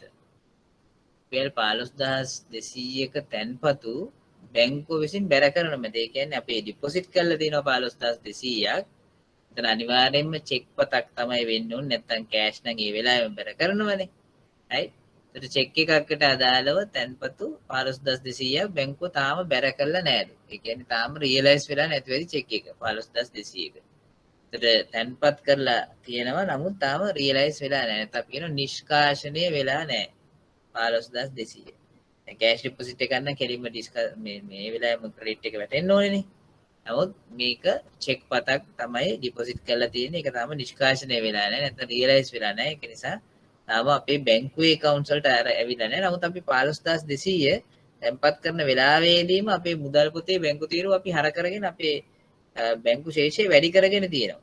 බැංකු ශේෂය වැඩි කරගෙන. නමුත් වැඩි කරගත්තට බැංකු ශේෂය තාම බැංක් ස්ටේට්මන්ට් එකට මේ සල්ලි ඇවිල්ලා නැහැ. බැංක් ස්ටේට්මන්ට් එකට මේ සල්ලි ඇවිල්ලා නැහැ. right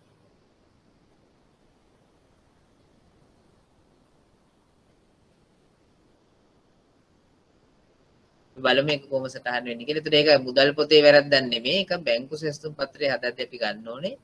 එතකොට මුදල් පොතේ ශේෂයේ තියෙනවා නමුත් බැංක් ස්ටේට්මන්ට් එකේ ශේෂය නැති නිසා අපේ මුදල් පොතේ ශේෂයෙන් අපි අඩු කරලා පෙන්නන්න ඕනේ. මොකද බැංක් ස්ටේට්මන්ට් එකේ ශේෂය හොයන නිසා. right? බලමු කොහොමද කරන්න කියලා. එතකොට මුදල් පොතට බලපෑමක් නැහැ. ඒ 15200 බැංකු සැලසුම් පත්‍රය හදද්දී අඩු කරන්න ඕනේ. අඩු කරන්න හේතුව තමයි මේ මුදල් පොතේ ශේෂයේ එක තියෙනවා. නමුත් බැංකුවේ ශේෂයේ තාම ඒක නැහැ. හේතු තාම තත්පත් වෙලා නිෂ්කාශනය වෙලා නැහැනේ. ඒක නිසා අපි මුදල් පොතේ ශේෂයෙන් එක අඩු කරලා පෙන්නන්න ඕනේ. බැංකු ප්‍රකාශනයේ ශේෂය හොයන නිසා. right?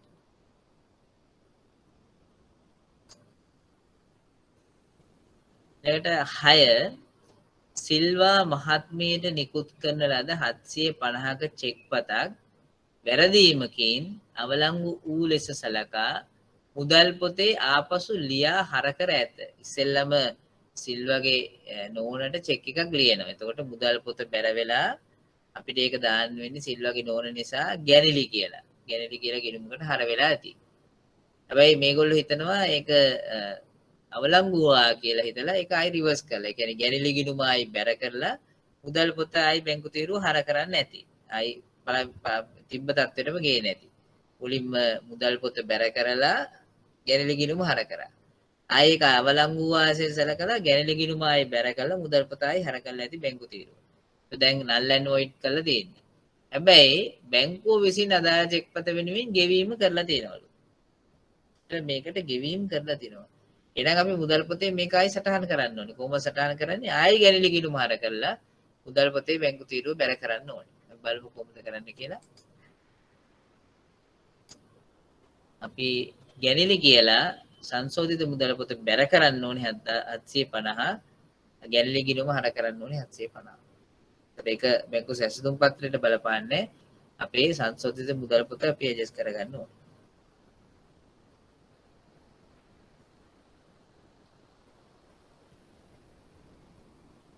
right.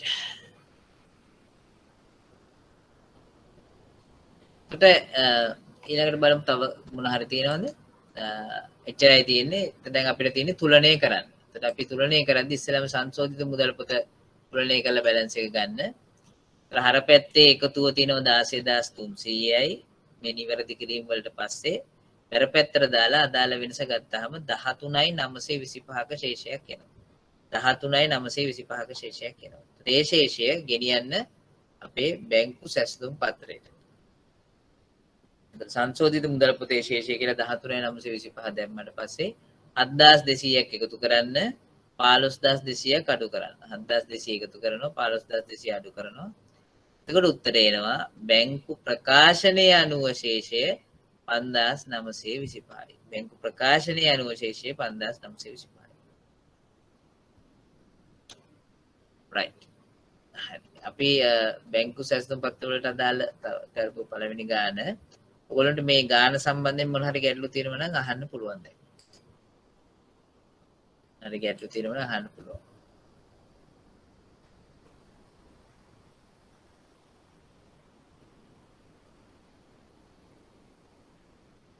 පුල්ලු පළවෙනි ගැලපිල්ල චෙක් පත තේරෙන්නේ මොකද? ඉදිරිපත් කර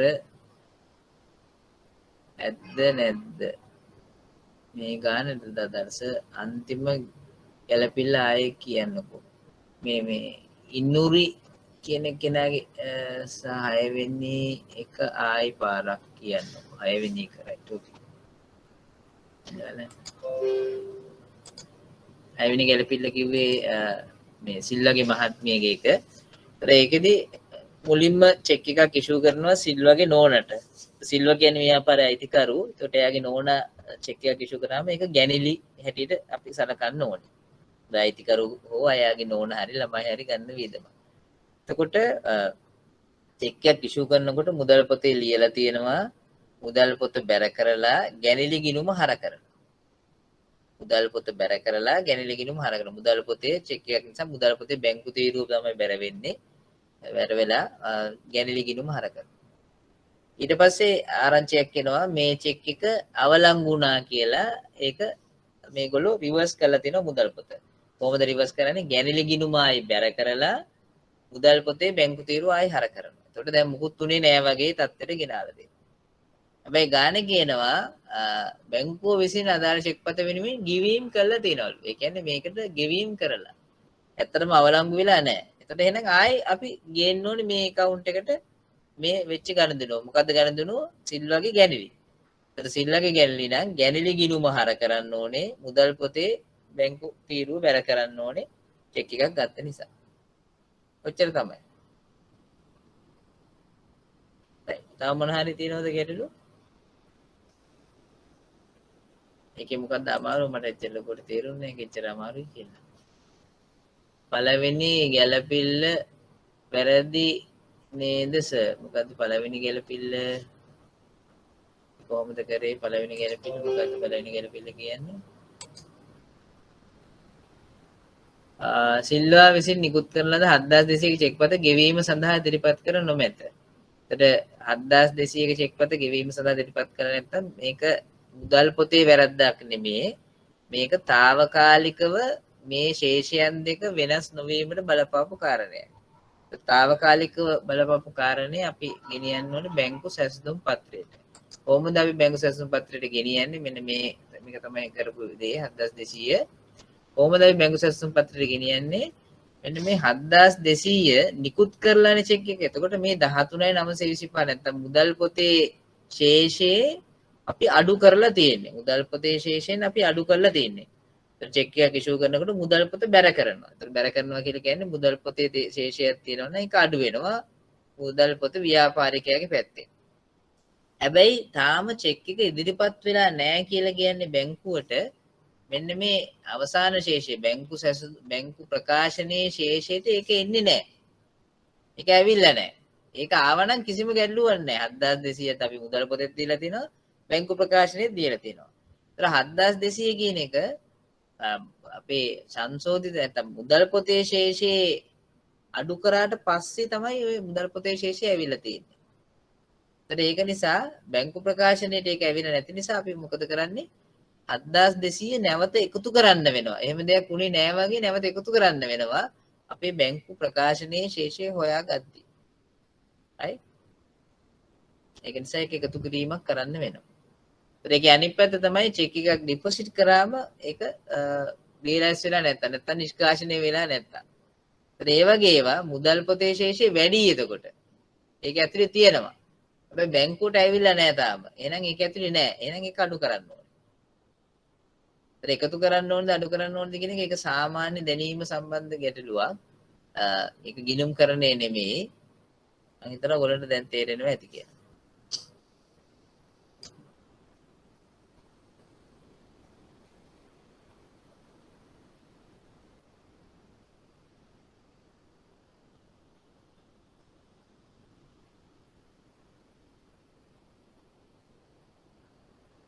අද ඇත කියලා නේද මොකරි මේ සිංහල වල වැරද්දක්ද තියෙන්නේ. ඉල්ලා විසින් නිකුත් කළ අදසීම ගෙවීම සඳහා ඉදිරිපත් කර ඇත කියලා තියෙන කාර. ඒක නැත කියලා. එච්චර දුරට හිතන්න ඕනේ නැහැ. ඒක පොඩක් මේ අකුර පොඩක් මාරු වෙලා right. ඇත කියන එකක නැත කියලා තමයි කියන්නේ. right. හරි. ගෙවීම සඳහා ඉදිරිපත් කර ඇත නම් ගැළපිල්ලක් කරන්න ඕනේ නැහැ. ඒක ගෙවීම සඳහා ඉදිරිපත් කර නොමැත කියලා තමයි ලියවෙන්නේ. හරි right. Thank you. right. තව එක්කෙනෙක් අහලා තිබුණේ තව මොකක්ද එක? සිල්වා සම්බන්ධ හැම දාම ගැනලි දාන වනේ සර්. සිල්වා සම්බන්ධ හැම දෙනාම ගැනලිද අර සිල්වාගේ ගැනලි අතර සම්බන්ධයක් නැහැ. මේ එහෙම විශේෂත්වයක් නැහැ. මේ සිල්වා කියලා ගන්නේ මේ ඔය ගොඩක් වෙලාවට ලේසියෙන් තමයි උදාහරණ වලට සිල්වා කියලා ලියවෙන්නේ. right.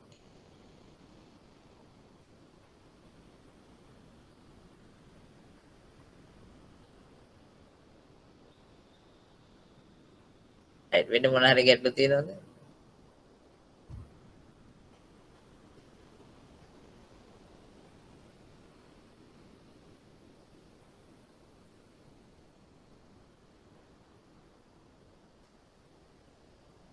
right අපි බැංකු සැසඳුම් පත්‍ර වලට අදාළව මම ඔයගොල්ලන්ට දීලා තියෙන ටියුට් එකේ තව ගානක් තියෙනවා. ඒ ගාන මම මේ පන්තියේ කරන්න බලාපොරොත්තු වෙන්නේ නැහැ. ඔයගොල්ලෝ මේක කරන්න තනියෙන් මේකේ උත්තරේ මම දාන්නම් ඔයගොල්ලන්ගේ Google මේ ක්ලාස්රූම් එකට මේක දාන්නම් මේ ඔයගොල්ලන්ගේ ක්ලාස්රූම් එකේ උත්තරේ මම හදලා දාන්නම්. මේක තනියෙන් ඔයගොල්ලෝ කරන්න. එතකොට කලින් ගාන වගේම ගානක්. ඒතර ඉස්සෙල්ලාම මේ සංශෝධිත මුදල් පොත රූල් කරගන්න ඕනේ. එතකොට අපි මේ ගන්න හැම වෙනසට බලපෑපු හේතු එක්ක සංශෝධිත මුදල් පොතට යන්න ඕනේ. එහෙම නැත්නම් බැංකු සැසඳුම් පත්‍රයට යන්න ඕනේ. මුදල් පොතේ ඇඩ්ජස්ට් කරගන්න තියෙන දෙයක් නම් සංශෝධිත මුදල් පොතේ ඇඩ්ජස්ට් කරගන්න ඕනේ. එහෙම නැත්නම් මේ බැංකු සැසඳුම් පත්‍රයට යන්න ඕනේ. తాවකාලිකව වෙනස් වීමක් වෙන්න තියෙන දෙයක් නම්. වැරද්දක් නැතුව తాවකාලිකව වෙනසට බලපාපු හේතුවක් නම් ඒවා බැංකු සැසඳුම් පත්‍රයේ සටහන් වෙන්න ඕනේ. right. එතන බැංකු සැසඳුම් පත්‍ර වලට අදාළ වෙන ගැටලු තියෙනවද? මම මේ පාඩම ඉවර කරන්න ඉස්සෙල්ලා. ඔයාලට ක්ලියර්ද ඒ සම්බන්ධයෙන් තිබ්බ ගැටලු?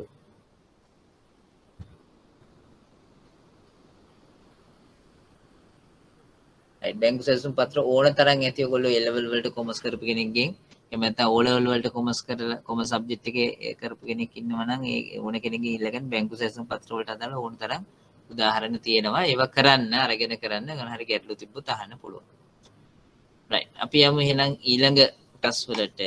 මම ඊළඟට කතා කරන්න බලාපොරොත්තු වෙන්නේ එතකොට මේ ටියුට් එක ඕනේ නෑ මේකත් ඕනේ නෑ. මුදල් ප්‍රවාහ ප්‍රකාශ තියෙනවා.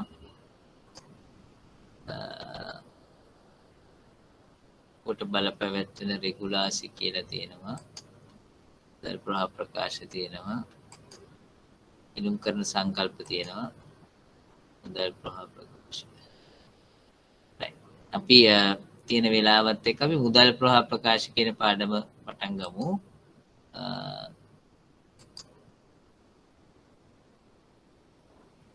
excuse me sir. කියන්නේ.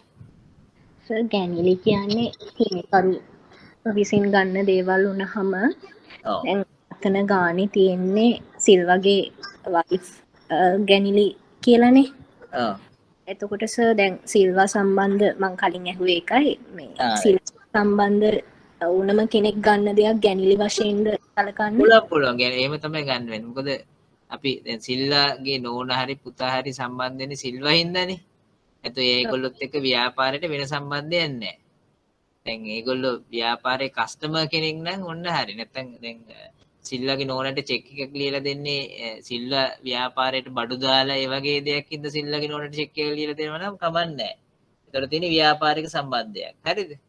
එහෙම නැතුව නිකාම්ම සිල්ලාගේ නෝනට චෙක් එකක් ලියලා දෙනවා නැත්තම් සිල්ලාගේ නෝන ඇවිල්ලා ව්‍යාපාරේ තියෙන බඩු අරන් යනවා නම් ඒව ගැනලි හැටියට තමයි සලකන්න වෙන්නේ. thank you. ව්‍යාපාරික සම්බන්ධතාවයක් නැත්තම් අනිවාර්යයෙන්ම ගැනලි හැටියට තමයි සලකන්න වෙන්නේ. ඒක හරියට හිතන්නකෝ සිල්වාගේ නෝනාගේ අයිති කඩකාමරයක තමයි සිල්වා කඩේ දාලා තියෙන්නේ. ඒතර ඒ වගේ වෙලාවක එතන තියෙන ව්‍යාපාරික සම්බන්ධතාවයක්. ඒතකොට එයාට කඩකුලිය කිව්වා කියලා ඒක අපි ගැනලි හැටියට සලකන්නේ නැහැ. right? එතකොට තියෙන ව්‍යාපාරික සම්බන්ධතාවයක්. එතකොට ඒක ව්‍යාපාරයේ වීදමක් වෙනවා.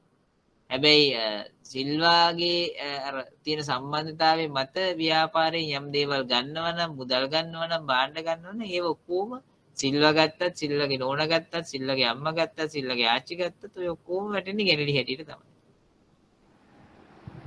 එතකොට business purpose එකකින් වෙනවා නම් අපිට ඒක ස්පෙෂලි මෙන්ෂන් වෙනවා නේද? එහෙම වෙන්න දැන් ඔව් දැන් සාමාන්‍යයෙන් ඔක ඒ කියන්නේ ඒක සාමාන්‍ය දැනුම බිස්නස් පර්පස් එකකින් ගොඩක් වෙලාවට එහෙම කියන්නේ බිස්නස් පර්පස් කියලා කියන්නේ සාමාන්‍ය accounting වලදී ගාණක් දෙනවා නම් අයිතිකාරයෝ වගේ කවුරු හරි කෙනෙක් ඕවා ගත්තා නම් ඒව ගැනලි හැටියට තමයි සාමාන්‍ය විදියට එහෙම නැතුව විශේෂයෙන් කියන්න ඕන නම් ඒගොල්ලෝ විශේෂයෙන් කියන්න ඕනේ. හරි thank you. right. තව මොන හරි තියෙනවද ඒ වගේ හිතේ තියෙන ඒවා අහන්න. එතකොට ඔයගොල්ලන්ගේ ඩවුට් ක්ලියර් වෙලා යනවා. right. අපි එහෙනම් මුදල් ප්‍රවාහ ප්‍රකාශ කියන පාඩමට යමු.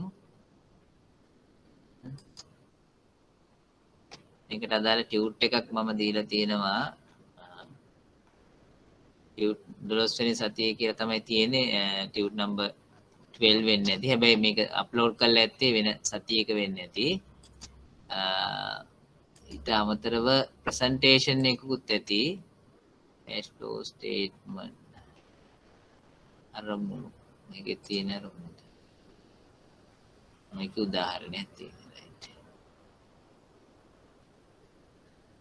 right. අපි මම ටියුට් එක තියෙද්දි මම ප්‍රසන්ටේෂන් එකට යනවා. ප්‍රසන්ටේෂන් එකේ තියෙන දේවල් ටික අපි බලමු. දැන් ඔයගොල්ලෝ දන්නවා මූල්‍ය ප්‍රකාශ නැත්නම් අවසාන ගිණුම් කියන එක අපි කතා කරා LKS 1 කියන ප්‍රමිතිය යටතේ ලංකා ගිණුම් කරන ප්‍රමිතාංක එක යටතේ මූල්‍ය ප්‍රකාශ ඉදිරිපත් කිරීම යටතේ මූල්‍ය ප්‍රකාශ ඉදිරිපත් කරනකොට ඒකේ මම අරමුණු තුනක් පැහැදිලි කරා. ඒ කියන්නේ ඒ ප්‍රමිතියේ කියනවා ඇයි අපි මූල්‍ය ප්‍රකාශ හදන්නේ කියලා. ඇයි මූල්‍ය ප්‍රකාශ හදන්නේ කියන එකට උත්තර තුනක් තිබ්බා. එකක් තමයි ව්‍යාපාරයේ මූල්‍ය ප්‍රතිඵලය. එහෙම නැත්නම් ලාභය හෝ අලාභය කියන එක. ඒක අපි ආදායම් ප්‍රකාශයෙන් ඉදිරිපත් කරනවා. ඊළඟට දෙවෙනි එක ව්‍යාපාරයේ මූල්‍ය තත්වය. එහෙම නැත්නම් වත්කම් වගකීම් හිමිකම් පිළිබඳ තොරතුරු ඒක අපි මූල්‍ය තත්ත්ව ප්‍රකාශයෙන් ඉදිරිපත් කරනවා. තුන්වෙනි කාරණයක් තිබ්බා මුදල් ප්‍රවාහ සම්බන්ධ තොරතුරු ඒක මුදල් ප්‍රවාහ ප්‍රකාශයෙන් ඉදිරිපත් කරන්න ඕනේ කියලා. ඔන්න ඔය කාරණා තුන ගැනම තොරතුරු ව්‍යාපාරයේ පිළිබඳ උනන්දුවක් දක්වන පාර්ශවයන්ට ඒගොල්ලෝ ගන්න තීරණ පහසු කරන්න ලෙස ලබා දීම තමයි ওই කාරණා තුන සම්බන්ධ තොරතුරු ඉදිරිපත් කරන එක තමයි මූල්‍ය ප්‍රකාශවල අරමුණ කියලා අපි කිව්වේ. right? එතකොට ඒ මූල්‍ය ප්‍රකාශවලට ಜಾති 6ක් අයිති වෙනවා කම්පෝනන්ට්ස් 6ක්. එකක් තමයි ආදායම් ප්‍රකාශය ඇතුළුව විස්තරාත්මක ආදායම් ප්‍රකාශය, ඊළඟට මූල්‍ය තත්ත්ව ප්‍රකාශය, මුදල් ප්‍රවාහ ප්‍රකාශය, හිමිකම් වෙනස් වීම ප්‍රකාශය, ගිණුම් කරන සටහන් සහ ගිණුම් කරන ප්‍රතිපත්ති. right. දැන් අපි ඔන්න ඔය කිව්ව මූල්‍ය ප්‍රකාශවල ඔයගොල්ලෝ දැන්ට අවබෝධයක් තියෙනවා. ආදායම් ප්‍රකාශය, විස්තරාත්මක ආදායම් ප්‍රකාශය, මූල්‍ය තත්ත්ව ප්‍රකාශය පිළිබඳ අවබෝධයක් තියෙන, හිමිකම් වෙනස් වීම ප්‍රකාශය පිළිබඳ අවබෝධයක් තියෙනවා. දැන් අපි කතා කරන්න යන්නේ මුදල් ප්‍රවාහ ප්‍රකාශ පිළිබඳ තමයි අවබෝධයක් ගන්න යන්නේ. ඒතර මුදල් ප්‍රවාහ ප්‍රකාශ වලට අදාළ ප්‍රමිතිය තමයි ලංකා ගිණුම් කරන ප්‍රමිතාංක 7 මුදල් ප්‍රවාහ ප්‍රකාශ කියන ප්‍රමිතිය. ඒ ප්‍රමිතියේ තියෙන සියලුම කාරණා අපි මෙතනදී ඉගෙන ගන්න බලාපොරොත්තු වෙන්නේ නැහැ. ඕලට විභාගයට අදාළව යම් යම් කොටස් විතරයි අපි ඉගෙන ගන්න බලාපොරොත්තු වෙන්නේ. right. අපි ගත්තොත් එහෙම මුදල් ප්‍රවාහ මේ ප්‍රමිතියේ කියනවා ඒ මුදල් ප්‍රවාහ ප්‍රකාශ අපි හදන්නේ කියලා. මුදල් ප්‍රවාහ ප්‍රකාශ සෑදීමේ අරමුණ මොකක්ද කියලා මේ ප්‍රමිතියේ පැහැදිලිවම කියනවා. මේ ප්‍රමිතියට අනුව මුදල් ප්‍රවාහ ප්‍රකාශය හදන්නේ මූල්‍ය ප්‍රකාශ ප්‍රයෝජනට ගන්නා පාර්ශවයන්ට සිය ආර්ථික තීරණ ගැනීම සඳහා මුදල් උත්පාදනය කිරීමට ආයතනයේ සතු හැකියාවක් මේ ආයතනයේ කොච්චර මුදල් උත්පාදනය කරනවාද කියන එක. ඊළඟට දෙවෙනි එක එම මුදල් ප්‍රයෝජනෙ ගැනීමට ව්‍යාපාරයේ ඇති අවශ්‍යතාවයත් සහ ඒවා ජනනය වූ ආකාරයත් පරිහරණය කළ ආකාරයත් පිළිබඳව මුදල් ප්‍රවාහයන් සම්බන්ධ තොරතුරු වැදගත් වෙනවා. ඒතර ඇත්තටම මුදල් ප්‍රවාහ ප්‍රකාශයක අරමුණ වෙන්නේ ව්‍යාපාරයේ කොච්චර මුදල් උපයලා තියෙනවද යම් කාලච්ඡේදයක. යම් කොච්චර මුදල් වියදම් කරලා තියෙනවද ඒ කාලච්ඡේදයේදී. කොච්චර මුදල් උපයලා තියෙනවද කොච්චර මුදල් වියදම් කරලා තියෙනවද කියන එක තමයි මුදල් ප්‍රවාහ ප්‍රකාශය අපි සකස් කිරීමේ අරමුණ වෙන්නේ. ඒක ව්‍යාපාරයේ පිළිබඳ උනන්දුවක් දක්වන පාර්ශවයන්ට ඒක ඊටාම වැදගත් කාරණයක්. ව්‍යාපාරය පිළිබඳ උනන්දුවක් දක්වන පාර්ශවයන්ට ඊටාම වැදගත් කාරණයක් කොච්චර දුරට ව්‍යාපාරයේ මුදල් කියන එක උපයලා තියෙනවද සහ මුදල් කොච්චර වියදම් කරලා තියෙනවද මුදල් හැටියට. ඒතර මේ මුදල් ප්‍රවාහ ප්‍රකාශ හදද්දී ඔයගොල්ලෝ තේරුම් ගන්න ඕනේ ඊළඟ කාරණේ තමයි මුදල් කියන concept එකයි ලාභය කියන concept එකයි කියන එක දෙකක් කියලා. profit කියන එකයි මුදල් කියලා කියන්නේ කාරණා දෙකක්. ඒතර අපි ලාභය කියන එක තමයි ගිණුම් කරන්නේදී වැඩි බර තැබීමක් දෙන්නේ. ලාභය තමයි අපිට ඕනේ. ලාභය කියන එක අපි හොයන්නේ ගිණුම් කරණයේ තියෙනවා සංකල්පයක්. අපි ඉදිරි ඉස්සරහට ලබන සතියේ හරි ඊළඟ සතියේ කතා කරනවා. ලාභය කියලා කියන්නේ ලාභය කියන එක අපි හොයන්නේ උපචිත සංකල්පයේ මත ඉඳලා. අපි කියනවා accrual concept එක කියලා. උපචිත සංකල්පයේ මත ඉඳලා. උපචිත සංකල්පයෙන් කියන්නේ අපි ලාභය කියන එක හොයද්දී අපි ගන්නේ ආදායම් සහ වියදම්. ආදායම් සහ වියදම් ගන්නකොට ව්‍යාපාරයක ආදායම් අපි ගත්තොත් එහෙම ව්‍යාපාරයක ආදායම් අපි ගත්තොත් එහෙම ඒ ආදායම් අපි හැම වෙලාවෙම බලන්නේ මුදලින් ලැබුණාද නැද්ද කියන එක නෙමෙයි. අපි බලන්නේ ව්‍යාපාරයට නැත්තම් සලකා බලන ගිණුම් වර්ෂයට අදාළ දෙයක්ද නැද්ද කියන එක. ඊළඟට වියදම් පැත්තට ගියාම අපි වියදම් වල බලන්නේ මුදලින් ගෙව්වාද නැද්ද කියන එක නෙමෙයි. අපි බලන්නේ අදාළ ගිණුම් වර්ෂයට අදාළ දෙයක්ද කියන එක විතරයි. ඒකට ඕන තරම් උදාහරණ ඔයගොල්ලෝ දැනටමත් දන්නවා. හොඳම උදාහරණය තමයි අපි 2020 අවුරුද්දේ ඉන්නම නම් 2020 දෙසැම්බර් මාසේ අපේ ගිණුම් වර්ෂය ඉවර වෙනවා නම් දෙසැම්බර් 31 2020 දෙසැම්බර් මාසයට අදාළ විදුලි බිල නැත්නම් ඉලෙක්ට්‍රිසිටි amount එක අපිට දන්නවා අපිට හම්බෙන්නේ 2021 ජනවාරි වල. අපි ওই බිල ගෙවන්නේ 2021 සමානලට පෙබරවාරි වෙන්න පුළුවන්. right? ඒතර ඔන්න ඔය කිව්ව කාරණා මත අපි ගත්තොත් එහෙමනම් බිල ගෙවන්නේ පස්සේ නම් ඒ ටික ඔක්කොම ගත්තොත් එහෙම 2000 අපි දැන් මුදල් පදනම මත විතරක් හිටියොත් එහෙම අපි ඕක ගන්නේ 2021 වියදමක් හැටියට. මොකද 21 මුදලින් ගෙවන්නේ. හැබැයි අපි උපචිත පදනමට අපේ ගිණුම් සකස් කරන නිසා ලාභය හොයන නිසා 21 ගෙව්වාට මේ විදුලිය අදාළ වන්නේ 20 අපේ ආදායම් ජනනය කරන්න ගිය වියදමක්. ඒක නිසා 21 ගෙව්වාට අපි 20 වියදමක් හැටියට තමයි මේක සලකන්නේ. 20 වියදමක් හැටියට තමයි සලකන්නේ. 20 වියදමක් හැටියට සලකන්නේ උපචිත සංකල්පයට අපි ගිණුම් තියෙන නිසා.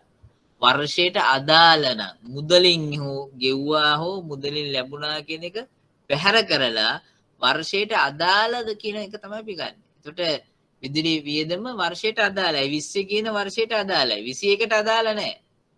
21 දී මුදලින් ගෙවන එක වෙන එකක්. නමුත් අපි 20ට තමයි අපි වියදම ගන්න. ඒක නිසා තමයි අපි ඒක උපචිත වියදමක් කියලා ගන්න. ඒ විදිහට 2020 දෙසැම්බර් මාසේ සිද්ධ වෙන සමහර ණයට විකුණුම් අපිට මුදල් හම්බෙන්නේ මොන අවුරුද්දේද 21 අවුරුද්දේ. එතකොට හැබැයි අපි 20 ආදායම් හැටියට ඒව ණයට විකුණුම් හැටියට ගන්නවා. කොහොමද ගන්නෙ? ණය ගැතියෝ හර කරලා විකුණන දවසට විකුණුම් ගිණුම බැර කරනවා. ණය ගැතියන්ගෙන් සල්ලි අපිට හම්බෙන්නේ 21. නමුත් අපේ ආදායම් හැටියට අපි සලකනවා 20 ඔය ආදායම් හැටියට සලකනවා. ඒක හොඳට මතක තියාගන්න මේ ප්‍රමිතිය මේ මුදල් ප්‍රවාහ ප්‍රකාශය හැබැයි අපි හදන්නේ ලාභය මත ඉඳලා නෙමෙයි. එහෙම නැත්නම් උපචිත සංකල්පය මත ඉඳලා නෙමෙයි. හැබැයි අපි මුදල් ප්‍රවාහ ප්‍රකාශ හදන්නේ මුදල් සංකල්පය මත ඉඳලා. ඒතර මුදල් ප්‍රවාහ ප්‍රකාශය අපේ සාමාන්‍ය ආදායම් ප්‍රකාශයට වඩා වෙනස්. හේතුව තමයි ආදායම් ප්‍රකාශය අපි හදන්නේ උපචිත සංකල්පයට. එතකොට අපිට මුදලින් ලැබුණාද මුදලින් ගෙව්වාද කියන එක ගැන අපි වොරි වෙන්නේ නැහැ. හැබැයි මුදල් ප්‍රවාහ ප්‍රකාශය හදද්දී අපි හැම වෙලාවෙම සංකල්පයට භාවිතා කරන්නේ මුදල් කියන සංකල්පය.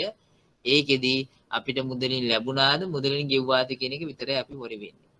ඊළඟට තව කාරණයක් අපේ ආදායම් ප්‍රකාශය හදද්දී අපි ප්‍රාග්ධන ගණයේ අයිතම ගන්නෙ නැහැ කොයිලාවකත් අපි හදද්දී. ප්‍රාග්ධන ගණයේ අයිතම ගන්නෙ නැහැ. ප්‍රාග්ධන ලාභ අලාභ ආදායම් වියදම් කිසිම දෙයක් ගන්නෙ නැහැ.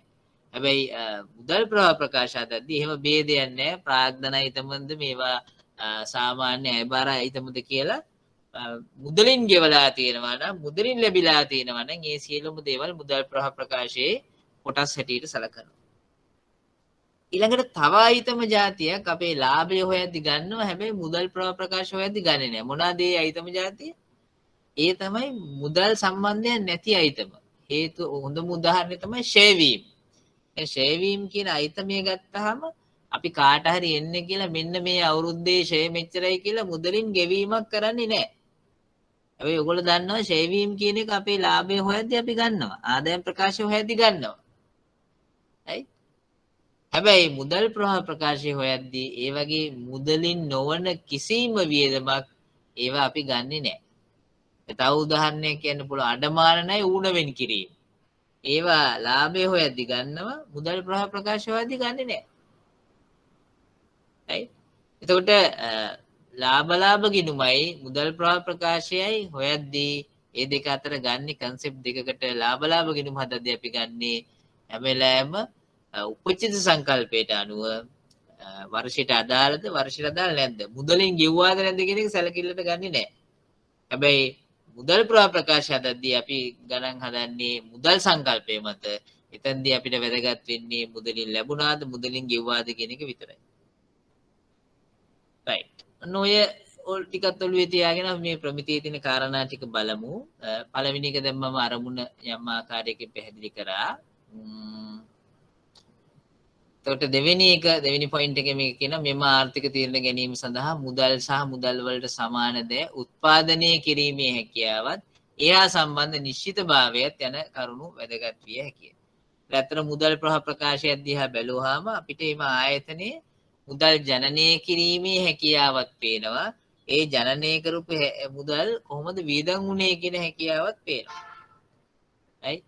මෙම ප්‍රමිතිය අරමුණ වන්නේ කී පාර්ශ්වයන්ගේ ආර්ථික තීරණ ගැනීම සඳහා අදාළ වන පරිදි ව්‍යාපාරයක් සම්බන්ධ කිසියම් කාලච්ඡේදයක් සඳහා මුදල් සහ මුදල් වලට සමාන දෑ වල සිදු වූ වෙනස් වීම කාණ්ඩ තුනක් යටතේ මෙහෙයුම් කටයුතු ඊළඟට ආයෝජන කටයුතු සහ මූල්‍ය කටයුතු නැත්නම් ක්‍රියාකාරකම් කියලා කාණ්ඩ තුනක් යටතේ වර්ග කරලා මුදල් ප්‍රවාහ ප්‍රකාශයක් සකස් කරන එක තමයි මේ මුදල් ප්‍රවාහ ප්‍රකාශයේ අපේ අරමුණ වෙන්නේ.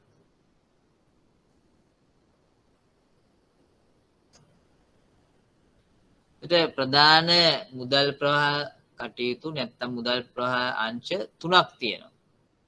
ඒත් සියලුම මුදල් ගලා ඒම් අපි කියනවා cash inflows සහ මුදල් ගලා යෑම් cash outflows. මෙන්න මේ කාණ්ඩ තුනට වැටෙනවා. සියලුම මුදල් ගලා ඒම් සහ මුදල් ගලා යෑම් මෙන්න මේ කාණ්ඩ තුනට වැටෙනවා. මොනවාද කාණ්ඩ තුන? මෙහෙයුම් ක්‍රියාකාරකම් අපි කියනවා operating activities.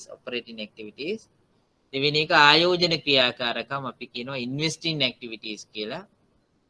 තුන්වෙනි එක මූල්‍ය ක්‍රියාකාරකම් අපි කියනවා financing activities කියලා. මෙහෙයුම් ක්‍රියාකාරකම් ආයෝජන ක්‍රියාකාරකම් සහ මූල්‍ය ක්‍රියාකාරකම්. ඔය තුන යටතේ තමයි මේ මුදල් ප්‍රවාහ ප්‍රකාශ සකස් කිරීම සිද්ධ කරන්න ඕනේ. right. අපි බලමු කොහොමද මේ කාරණා තුන යටතේ මුදල් ප්‍රවාහ ප්‍රකාශ සකස් කරන්න කියලා. මෙහෙයුම් ක්‍රියාකාරකම් සහ ආයෝජන ක්‍රියාකාරකම් මූල්‍ය කාරකම් අපි දීර්ඝ වශයෙන් කතා කරනවා මේකේ. බලමු පොඩි උදාහරණ කීපයක් අරගෙන මොනවාද මෙහෙයුම් ක්‍රියාකාරකම් මොනවාද ආයෝජන ක්‍රියාකාරකම් සහ මොනවාද මූල්‍ය ක්‍රියාකාරකම් කියන්නේ. ඊට ඉස්සෙල්ලා මම කෙටියෙන් සඳහන් කරලා තියෙනවා මොනවාද මුදල් ප්‍රවාහ ප්‍රකාශයක තියෙන ප්‍රයෝජන කියලා. ගොඩක් වෙලාවට ගොඩක් කට්ටිය මේ තමන්ගේ දැන් විශේෂයෙන් අපි ඔයගොල්ලෝ අර ක්‍රෙඩිට් මැනේජ්මන්ට් වගේ එහෙම නැත්නම් ඇඩ්වාන්ස් ක්‍රෙඩිට් මැනේජ්මන්ට් වගේ ඩිප්ලෝමා එකක් මෙහි කරොත් එහෙම ඒකෙදී විශේෂයෙන් අපි මේ දේවල් කතා කරනවා. ගොඩාක් ආයතනවල දැන් ලෝන් එකක් ගන්න ඉස්සෙල්ලා ගෙනල්ලා ඒගොල්ලන්ගේ ෆයිනෑන්ෂල් ස්ටේට්මන්ට්ස් ඉදිරිපත් කරනවා. ආයතනයක් ලෝන් එකක් ගන්න ඉස්සෙල්ලා ෆයිනෑන්ෂල් ස්ටේට්මන්ට්ස් ඉදිරිපත් කරනවා. ඒක ඉදිරිපත් කරන්නේ ඒ ගන්න මුල් මුදල සහ ඊට අදාළ පොලිය නැවත ගෙවීමේ හැකියාව අපි කියනවා රීපේමන්ට් කැපැසිටි එක ස්ටැබ්ලිෂ් කරගන්න. රීපේමන්ට් කැපැසිටි එකක් තියෙනවද නැද්ද කියලා වෙල කියන්න තමයි ඔය මේ ඒගොල්ලන්ගේ ෆයිනෑන්ෂල්ස් ඉදිරිපත් කරන්නේ. එතකොට ෆයිනෑන්ෂල්ස් ඉදිරිපත් කරනකොට රීපේමන්ට් කැපැසිටි එක ස්ටැබ්ලිෂ් කරන ගොඩක් කට්ටිය බලන්නේ මේ ඔය පළවෙනි ස්ටේට්මන්ට් දෙක විතර ඒ කියන්නේ ආදායම් ප්‍රකාශය සහ මූල්‍ය තත්ත්ව ප්‍රකාශය ගැන විතරයි වර වෙන්නේ. එහෙම නැත්නම් හිමිකම් වෙනස් වීම ප්‍රකාශය. ගොඩක් කට්ටිය බලන්නේවත් නැහැ මුදල් ප්‍රවාහ ප්‍රකාශය. ඒගොල්ලෝ හදලා එව්වත් නැත්නම් සමහරවිට හදලා එවන්නේ නැති වෙන්න පුළුවන්. අපි එම්ෆසයිස් කළම ගෙන්න ගන්න ඕනේ මුදල් ප්‍රකාශය නැත්නම් කෑෂ් ෆ්ලෝ ස්ටේට්මන්ට් එක හදලා එවන්නේ කියලා. සමහර ඒවා බලන්නේවත් නැහැ. ඒක බැලුවාම අපිට ලොකු අයිඩියා එකක් ගන්න පුළුවන් ඒගොල්ලෝ ඇත්තටම මුදල් ජනනය කරලා තියෙන්නේ කොහෙන්ද? ඒ මුදල් අවසානයේ කොහෙටද ගලාගෙන ගිහිල්ලා තියෙන්නේ කියන එක පිළිබඳ අවබෝධයක් ලබා ගැනීමේ හැකියාවක් තියෙනවා. right. එතකොට මුදල් ප්‍රකාශක ප්‍රයෝජන හැටියට මම මෙතන පොයින්ට්ස් පහක් දාලා තියෙනවා. එතකොට මේවා කියවලා තේරුම් ගන්න පුළුවන්. එතකොට පළවෙනි පොයින්ට් එක ගත්තොත් එimhe ව්‍යාපාරයක මුදල් සහ මුදල් වලට සමාන දේ ජනනය කිරීමට ඇති හැකියාව තක්සේරු කරන්න පුළුවන්. එතකොට කලින් කිව්වා අර කාරණා තුනක් යටතේ මෙහෙයුම් ක්‍රියාකාරකම් ආයෝජන ක්‍රියාකාරකම් සහ මූල්‍ය ක්‍රියාකාරකම් කියන ක්‍රියාකාරකම් තුන යටතේ කොයි විදියටද මේ ආයතනයේ මුදල් ජනනය කරලා තියෙන්නේ සහ මුදල් වියදම් කරලා තියෙන්නේ කොයි විදියටද මුදල් ගලා එම් කරලා තියෙන්නේ මුදල් ගලා එම් වෙලා තියෙන්නේ කොයි විදියටද කියලා අපිට බලන්න පුළුවන් right ඒකට තක්සේරුවක් කරගන්න පුළුවන් මුදල් ජනනය කරලා තියෙන හැකියාව කොහොමද කියලා ඊට දෙවෙනි එක විවිධ ආයතන අතර අනාගත මුදල් ප්‍රවාහයන්හි වර්තමාන වටිනාකම තක්සේරු කිරීමටත් එමගින් එම ව්‍යාපාර අතර මුදල් ප්‍රවාහයන් සංසන්දනය කිරීමට පුළුවන්.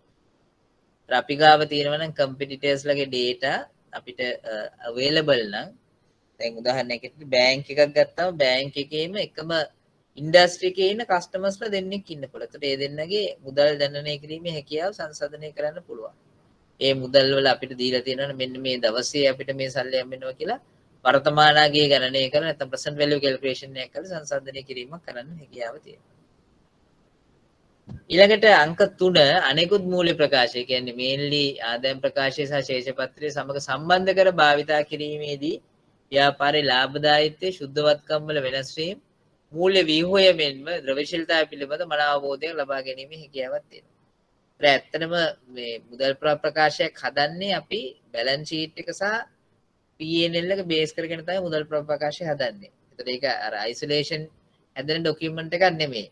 ඒතර අපිට මුදල් ප්‍රකාශයක් හදන්න කිව්වොත් ඔයගොල්ලන් ඉස්සරහට තේරෙයි අපිට ආදායම් ප්‍රකාශය සහ ශේෂ පත්‍රයෙන් ඕනේ. ශේෂ පත්‍ර දෙකක් ඕනේ. ගිය අවුරුද්දේ මේ අවුරුද්දේ බැලන්සස් ඕනේ මුදල් ප්‍රකාශයක් හදන්න. ඒතර ඒව සම්බන්ධ කරගෙන හැදෙන නිසා මුදල් ප්‍රකාශය. ඒතට ඒවයේ තියෙන තොරතුරුත් අපි අවශ්‍ය විදියට භාවිතා කරන්න පුළුවන් මේවා ඉන්ටර්ප්‍රිට් කරන්න. ඊට අංක 4 අනාගත මුදල් ප්‍රවාහයන් සම්බන්ධයෙන් ඇති කළ යුතු පාලනයන් පිළිබඳ සැලසුම් කිරීමට සත්‍ය මුදල් ප්‍රවාහයන් දර්ශකයක් ලෙස භාවිතා කරන්න පුළුවන්. එතකොට දැන් අපි ගාව තියෙනවා නම් හැම අවුරුද්දෙම මුදල් කොහොමද හම්බුනේ මුදල් ගෙවුනේ කියලා අනාගතයේදී යම් පාලනයක් කරන්න අනාගතයේ මුදල් සම්බන්ධ යම් සැලසුම් සකස් කරන්න මේක ඊටාම වටින ස්ටේට්මන්ට් එකක්. මේ ડોකියුමන්ට් එක යූස් කරලා අපිට පුළුවන් අපේ මුදල් සම්බන්ධ සැලසුම් හදන්න පුළුවන්. ඊට අමතරව පාලනයන් කරන්න ඕන නම් ඒ තැන් වලට පාලනයන් කරන්න පුළුවන්. අපි දන්නවා නම් අපේ මුදල් ගලාගෙන ගිහලා තියෙන්නේ මෙන්න මේ තනින් තමයි වැඩිම මුදල් ගලාගෙන ගිහලා තියෙන්නේ. එහෙම තොරතුරු දන්නවා නම් එතකොට ඒවත් අපිට ගන්න පුළුවන්. ඊළඟට ව්‍යාපාරයේ මූල්‍ය මුදල් ලිපීම හා භාවිතා කිරීමේ ඵලදායීතාවය නිගමනය කර ගැනීමේ හැකියාවක් තියෙනවා. ව්‍යාපාරයේ මුදල් ලිපීමේ හා භාවිතා කිරීමේ ඵලදායීතාවය නිගමනය කරන්න පුළුවන් අපිට මුදල් ප්‍රකාශය මොකද අනිත් ස්ටේට්මන්ට් එක ඔක්කොම එක සම්බන්ධ කරලා මේවා කියවලා තේරුම් අරගන්න පුළුවන් කාරණා මම වැඩි වෙලාවක් ස්පෙන්ඩ් කරන්න බලාපොරොත්තු වෙන්නේ නැහැ මුදල් ප්‍රකාශයක ප්‍රයෝජනකින්. ඊළඟට අපි යමු මේ ප්‍රමිතියේ තියෙනවා යම් යම් නිර්වචන ප්‍රමාණයක් ඒවේ මේ ගන්න පුළුවන් දේවල් තියෙනවා මේ විභාගයට උනත් අහන්න පුළුවන් මේ ප්‍රමිතිය මෙන්න මේවා කොහොමද නිර්වචනය කරන්න කියලා ඒකට ඒකත් වැදගත් වෙනවා ඊට මේ දක්වා කතා කරපු දේවල් සම්බන්ධව මොනවා හරි ගැටලුවක් තියෙනවද ඔයගලන්ට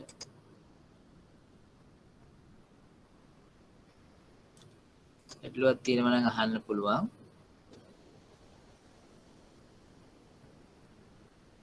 right tapi yang apa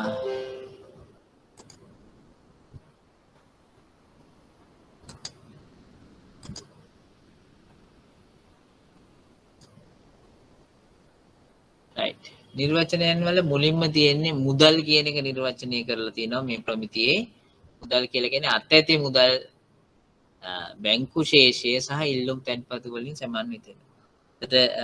අතැති මුදල කියලා කියන්නේ කාසියා නෝට්ටු ව්‍යාපාරයේ තියෙන ඊට බැංකු ශේෂය කියන්නේ බැංකු account එකේ තියෙන ඒවා. ඉල්ලුම් තැන්පතු කියලා කියන්නේ current account වල තියෙන ඒවා. ඕක තමයි මුදල් කියලා කියන්නේ කියලා තමයි ප්‍රමිතියෙන් කියන්නේ. ඒතර basically ගත්තොත් එහෙම අතේ තියෙන මුදල් සහ ඊට අමතරව බැංකුවේ තියෙන මුදල් ඔක්කොම එකතු කරාම තමයි මුදල් කියලා කියන්නේ. මුදල් සහ මුදල් වලට සමාන දෑ. මුදල් සහ මුදල් හා සමාන දෑ කියන එක නිර්වචනය කරලා තියෙනවා.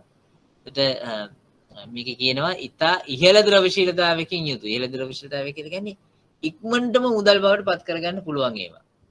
ඉක්මනට මුදල් බවට පත් කර ගැනීමට හැකියාව තියෙනවා. ඉහළ ද්‍රව්‍යශීලතාවයක් කියලා කියන්නේ ඒවා. කෙටි කාලීන ආයෝජන වන අතර ඉහළ ද්‍රව්‍යශීලතාවයකින් යුතු කෙටි කාලීන ආයෝජන වන අතර මේවා කිසිදු අවදානමකින් තොරව මුදල් බවට පරිවර්තනය කළ හැකිය.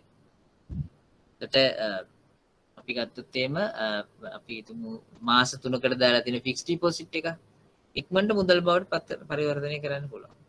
දැන් මේකේ තියෙන උදාහරණ වශයෙන් කෙටි කාලයකින් එනම් 3 මාසකින් හෝ ඊට අඩු කාලයකින් කල්පිරෙන වදු සංචිත සාතික පත්‍ර කෙටි කාලින ස්ථාවර තැන්පතු ත්‍රිමාසික භාණ්ඩාගාර බිල්පත් වැනි දෑ තමයි මුදල් සහ මුදල් වලට සමාන දෑ කියන ඒවා හැටියට ගන්න.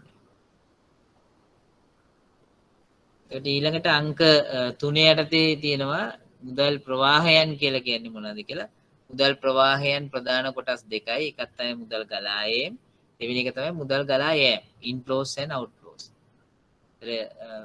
ව්‍යාපාරයට මුදලක් යම් එනවනම් අපි කියනවා මුදල් ගලා. උදාහරණයක් ඇටියට ව්‍යාපාරේ ණය මුදලක් ගන්නවා බැංකුවකින්. එතකොට මුදල් ගලා යෑමක් වෙන්නේ. ඊට අමතරව ව්‍යාපාරේ සල්ලි දීලා ඉඩමක් ගන්නවා. එතකොට ඒ වෙලාවේදී වෙන්නේ ව්‍යාපාරේ මුදල් යන එක. ඉඩම එනවා නමුත් මුදල් සම්බන්ධයෙන් ගත්තොත් මුදල් යන එක තමයි වෙන්නේ මේ වෙලාවට. එහෙම නැත්නම් ව්‍යාපාරයේ තිබ්බ බිල්ඩින් එකක් විකුණනවා. එතකොට මුදල් ගලා ඒමක් වෙන්නේ. right. ණයගැතියන් ටිකෙන් මුදල් ලැබෙනවා. ඒක මුදල් ගලා ඒමක්. ණය හිමියන්ට මුදල් ගෙවනවා නම් ඒක මුදල් ගලා යෑමක්.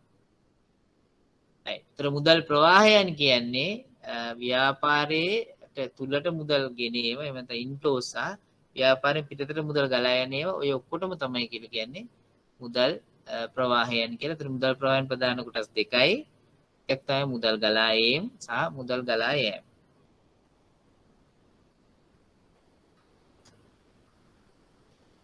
ඊළඟ අංක 4 දී නිර්වචනය කරනවා මෙහෙයුම් ක්‍රියාකාරකම් කියලා කියන්නේ මොනවාද කියලා. මෙහෙයුම් ක්‍රියාකාරකම් කියලා කියන්නේ ආයතනයේ මූලික ව්‍යාපාරික කටයුත්ත කේන්ද්‍ර කරගෙන අපිට ලැබෙන මුදල් ගලා ඒම සහ මුදල් ගලා යෑම. ආයතනයේ ප්‍රධාන ආදායම් ඉපදවීම ප්‍රවාහය මෙහෙයුම් ක්‍රියාකාරකම් වන අතර ආයෝජන හා මූලික ක්‍රියාකාරකම් නොවන අනෙකුත් ක්‍රියාකාරකම් තියෙනවා. ඒතර ආයෝජන ක්‍රියාකාරකම් සහ මූලික ක්‍රියාකාරකම් වලට වැටෙන්නේ නැති ඒවා මෙහෙයුම් ක්‍රියාකාරකම් වලට වැටෙනවා. ඒතර ප්‍රධාන වශයෙන් මතක තියාගන්න මෙහෙයුම් ක්‍රියාකාරකම් වලට වැටෙන්නේ ආයතනයක තියෙන ප්‍රධානම මේ ආදායම් මාර්ගය එහෙම නැත්නම් ප්‍රධාන මූලික ව්‍යාපාරික කටයුත්ත වෙනුවෙන් දරන එහෙම නැත්නම් ලැබෙන මුදල් තමයි අපි ආයෝජන මෙහෙයුම් ක්‍රියාකාරකම් කියලා ගන්න. එනට ආයෝජන ක්‍රියාකාරකම් කියලා කියන්නේ මුදල් හා මුදල් වලට සමාන දෑ යන්නට අයත් නොවන වෙනත් ආයෝජන අත්පත් කර ගැනීම සහ ඉවත් කර ගැනීම. ආයෝජන ක්‍රියාකාරකම් 9ම තියෙනවා. මුදල් සහ මුදල් වලට සමාන දෑ කෙනෙකුට වැටෙනවා නම් මොන හරි ඒවා මේ ආයෝජන ක්‍රියාකාරකම් වෙන්නේ නැහැ. දැන් අපි තුන් ෆික්ස් ඩිපොසිට් එකක් දානවා කියලා මාස 3කට ඒවා මුදල් සහ මුදල් වලට සමාන දෑ. එතකොට ඊට වඩා වැඩි කාලයකට දානවා නම් ඒවා අපිට ආයෝජන ක්‍රියාකාරකම් හැටියට ගන්න පුළුවන්. ෆික්ස් ඩිපොසිට් එකක් දාන එක, ෆික්ස් ඩිපොසිට් එක රිනිව් වෙලා අපිට සල්ලි හම්බෙන එක. එහෙම නැත්නම් ඉඩමක් ගන්න එකක්, ඉඩමක් විකුණන එකක්. ඒ අපි ආයෝජන කියන නමේම තියෙනවා. එතන මූලික ක්‍රියාකාරකම් කියලා කියන්නේ මෙහෙයුම් ක්‍රියාකාරකම් සහ ආයෝජන ක්‍රියාකාරකම් වලට වැටෙන්නේ නැති ඒවා. එතකොට ඇත්තටම ඒකෙදි ගොඩක් වෙලාවට අපි ගන්නේ ව්‍යාපාරයට එක්කෝ ප්‍රාග්ධනය ලබා ගන්න ඒවා. එහෙම නැත්නම් ව්‍යාපාරයට ණය ගන්න ඒවා, ණය ගෙවන ඒවා, ඔයගේ ක්‍රියාකාරකම් තමයි මූලික ක්‍රියාකාරකම් කියලා ගණිතයට වැටෙන්නේ. ව්‍යාපාරයේ ස්කන්ධ ප්‍රාග්ධනය, එහෙම නැත්නම් අයිතිකරුවන්ගේ සහ ණය ගැනීම වල ප්‍රමාණය සංයුතිය වෙනස් වීම ඇති කරන ක්‍රියාකාරකම්.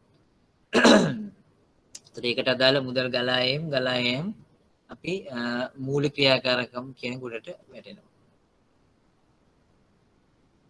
මම මේකේ දීලා තියෙන්නේ මෙහෙයුම් ක්‍රියාකාරකම් වලට අදාළව මොනවාද ඒවට අදාළ යම් උදාහරණ ප්‍රමාණයක් දීලා තියෙනවා. දැන් ආයතනයේ ප්‍රධාන මෙහෙයුම් හෙවත් ප්‍රධාන ආදායම් ඉපදීමේ ක්‍රියාමාර්ගය තුලින් ඇතිවන මුදල් ප්‍රවාහයන් මේ යටතට වර්ග වෙනවා. සාමාන්‍ය ව්‍යාපාරික ශුද්ධ ලාභය හෝ අලාභය තීරණය කිරීමට අදාළ වන ගණන්දිනුව සිද්ධීන් වල ප්‍රතිඵල වශයෙන් මෙහෙයුම් ක්‍රියාකාරකම් අපිට හඳුන්වන්න පුළුවන්. මෙහෙයුම් ක්‍රියාකාරකම් තුළින් ඇතිවන මුදල් ප්‍රවාහවලට උදාහරණ කිහිපයක් දීලා තිනවා. භාණ්ඩ හා සේවා සැපීමෙන් නැතිවන මුදල් ලැබීම. ඒ කියන්නේ අපි මුදලට කරන විකුණුම්. ඊට භාණ්ඩ හා සේවා සැපීම වෙනුවෙන් සැපයුම් කරුවන්ට ගෙවන වියදම්. අපි ගැනුම් කළා තිනවා නම් මුදලට ඒවා ඊළඟට සේවකීන්ට ගෙවන වැටුප් ඒවා සේවකීන්ට අපි වැටුප් ගෙවනවා නම් ඒවා ඊළඟට මෙතන නැතත් අපි ණයට විකුණුවාම ණය ගැතිව ඇත ණය ගැතිව අපිට මුදල් ගෙවනවා නම් ඒවත් මේකට වැටෙනවා ඊළඟට ණය හිමියන්ට අපි මුදල් ගෙවනවා නම් ඒවත් මේකට වැටෙනවා ඒතර ඒ කියන්නේ ප්‍රධාන මෙහෙයුම් කටයුත්තට අදාළ මුදලින් ලැබීම් සහ මුදලින් ගෙවීම් තමයි මේකට අපි ගන්න.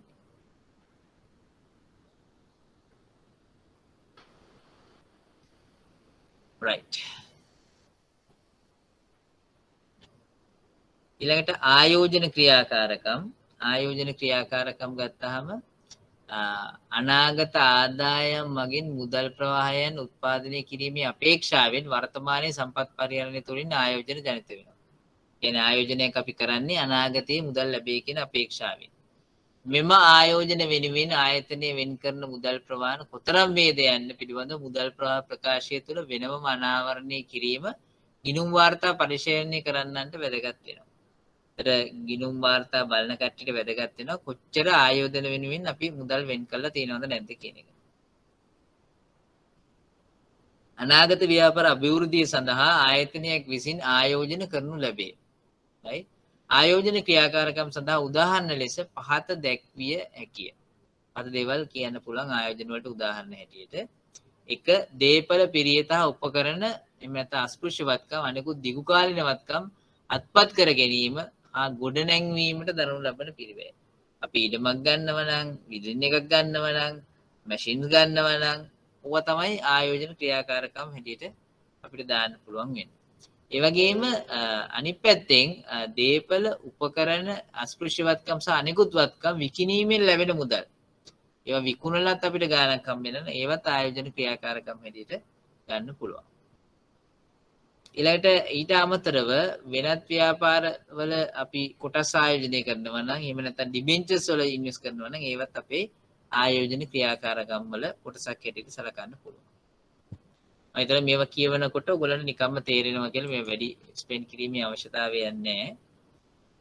ඊළඟට මූල්‍ය ක්‍රියාකාරකම් ගත්තාම මූල්‍ය ක්‍රියාකාරකම් වලට අර මුදල් සම්පාදන මාර්ග හා බැඳුණු මුදල් ප්‍රවාහයන් මූල්‍ය ක්‍රියාකාරකම් යටතේ කියන්නේ අපේ ව්‍යාපාරයට එක්කෝ ව්‍යාපාරයක වත්කම් මිලදී ගන්න වත්කම් වලට අපිට සල්ලි ඕන වෙනවා එක්කෝ අයිතිකාරයෝ සල්ලි දාන්න ඕනේ එහෙම නැත්නම් ණයට ගන්න ඕනේ. ඔන්න ඔය කිව්ව කාරණා දෙක සම්බන්ධයෙන් වන ක්‍රියාකාරකම් තමයි මූල්‍ය ක්‍රියාකාරකම්. අයිතිකරුවන්ගේ පැත්තෙන් අපිට ලැබෙන දේවල්, ඒගොල්ලන්ට ගෙවන දේවල්, ඊට අමතරව ණය ප්‍රාග්ධනය හා බැඳුණු ලැබීම් සහ ගෙවීම්. මූලික ක්‍රියාකාරකම් වලින් ජනනය වන මුදල් ප්‍රවාහයන් ලෙස පහත දැක්වෙනේම උදාහරණ දීලා තියෙනවා. කොටස් නිකුත් කිරීමෙන් හෝ එවැනි වෙනස් කන්ද උපකරණ නිකුත්වකින් ලැබෙන මුදල්. ඊළඟට කොටස් නිදහස් කිරීම ගෙවන මුදල්, වරණීය කොටස් නිදහස් කිරීම වගේම ණය කර නිකුත් කිරීමෙන් බැඳුම් කර උකස්සෝ ණය කර වැනි දීර්ඝකාලීන කෙටි කාල ණය ගැනීම. ඒ කියන්නේ බැංකුවකින් ණය ගත්ත ඒවා වෙන්නත් පුළුවන් ඕන එක. ඊළඟට ලබාගත් එවැනි ණය ආපසු ගෙවීම. right ඩිබෙන්චර්ස් වෙන්න පුළුවන්, බැංක් ලෝන් වෙන්න පුළුවන්, ණය ගන්න ඒවා අපහු ගෙවන ඒවා. ඒක තමයි මූලික ක්‍රියාකාරකම් කියන උඩට වැටෙන්නේ. right මේ දක්වා කරපු දේවල් වල ඔයගොල්ලන්ට ගැටලු තියෙනවද මොන හරි? මුදල් ප්‍රවාහ ප්‍රකාශ සම්බන්ධයෙන්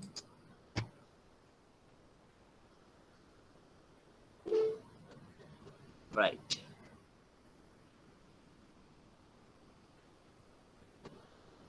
අපි මෙතනින් මේ එහාට කොටස මම මේ ලබන සතියේ කරන්න බලාපොරොත්තු වෙන්නේ අපිට දැන් වෙලා නැති නිසා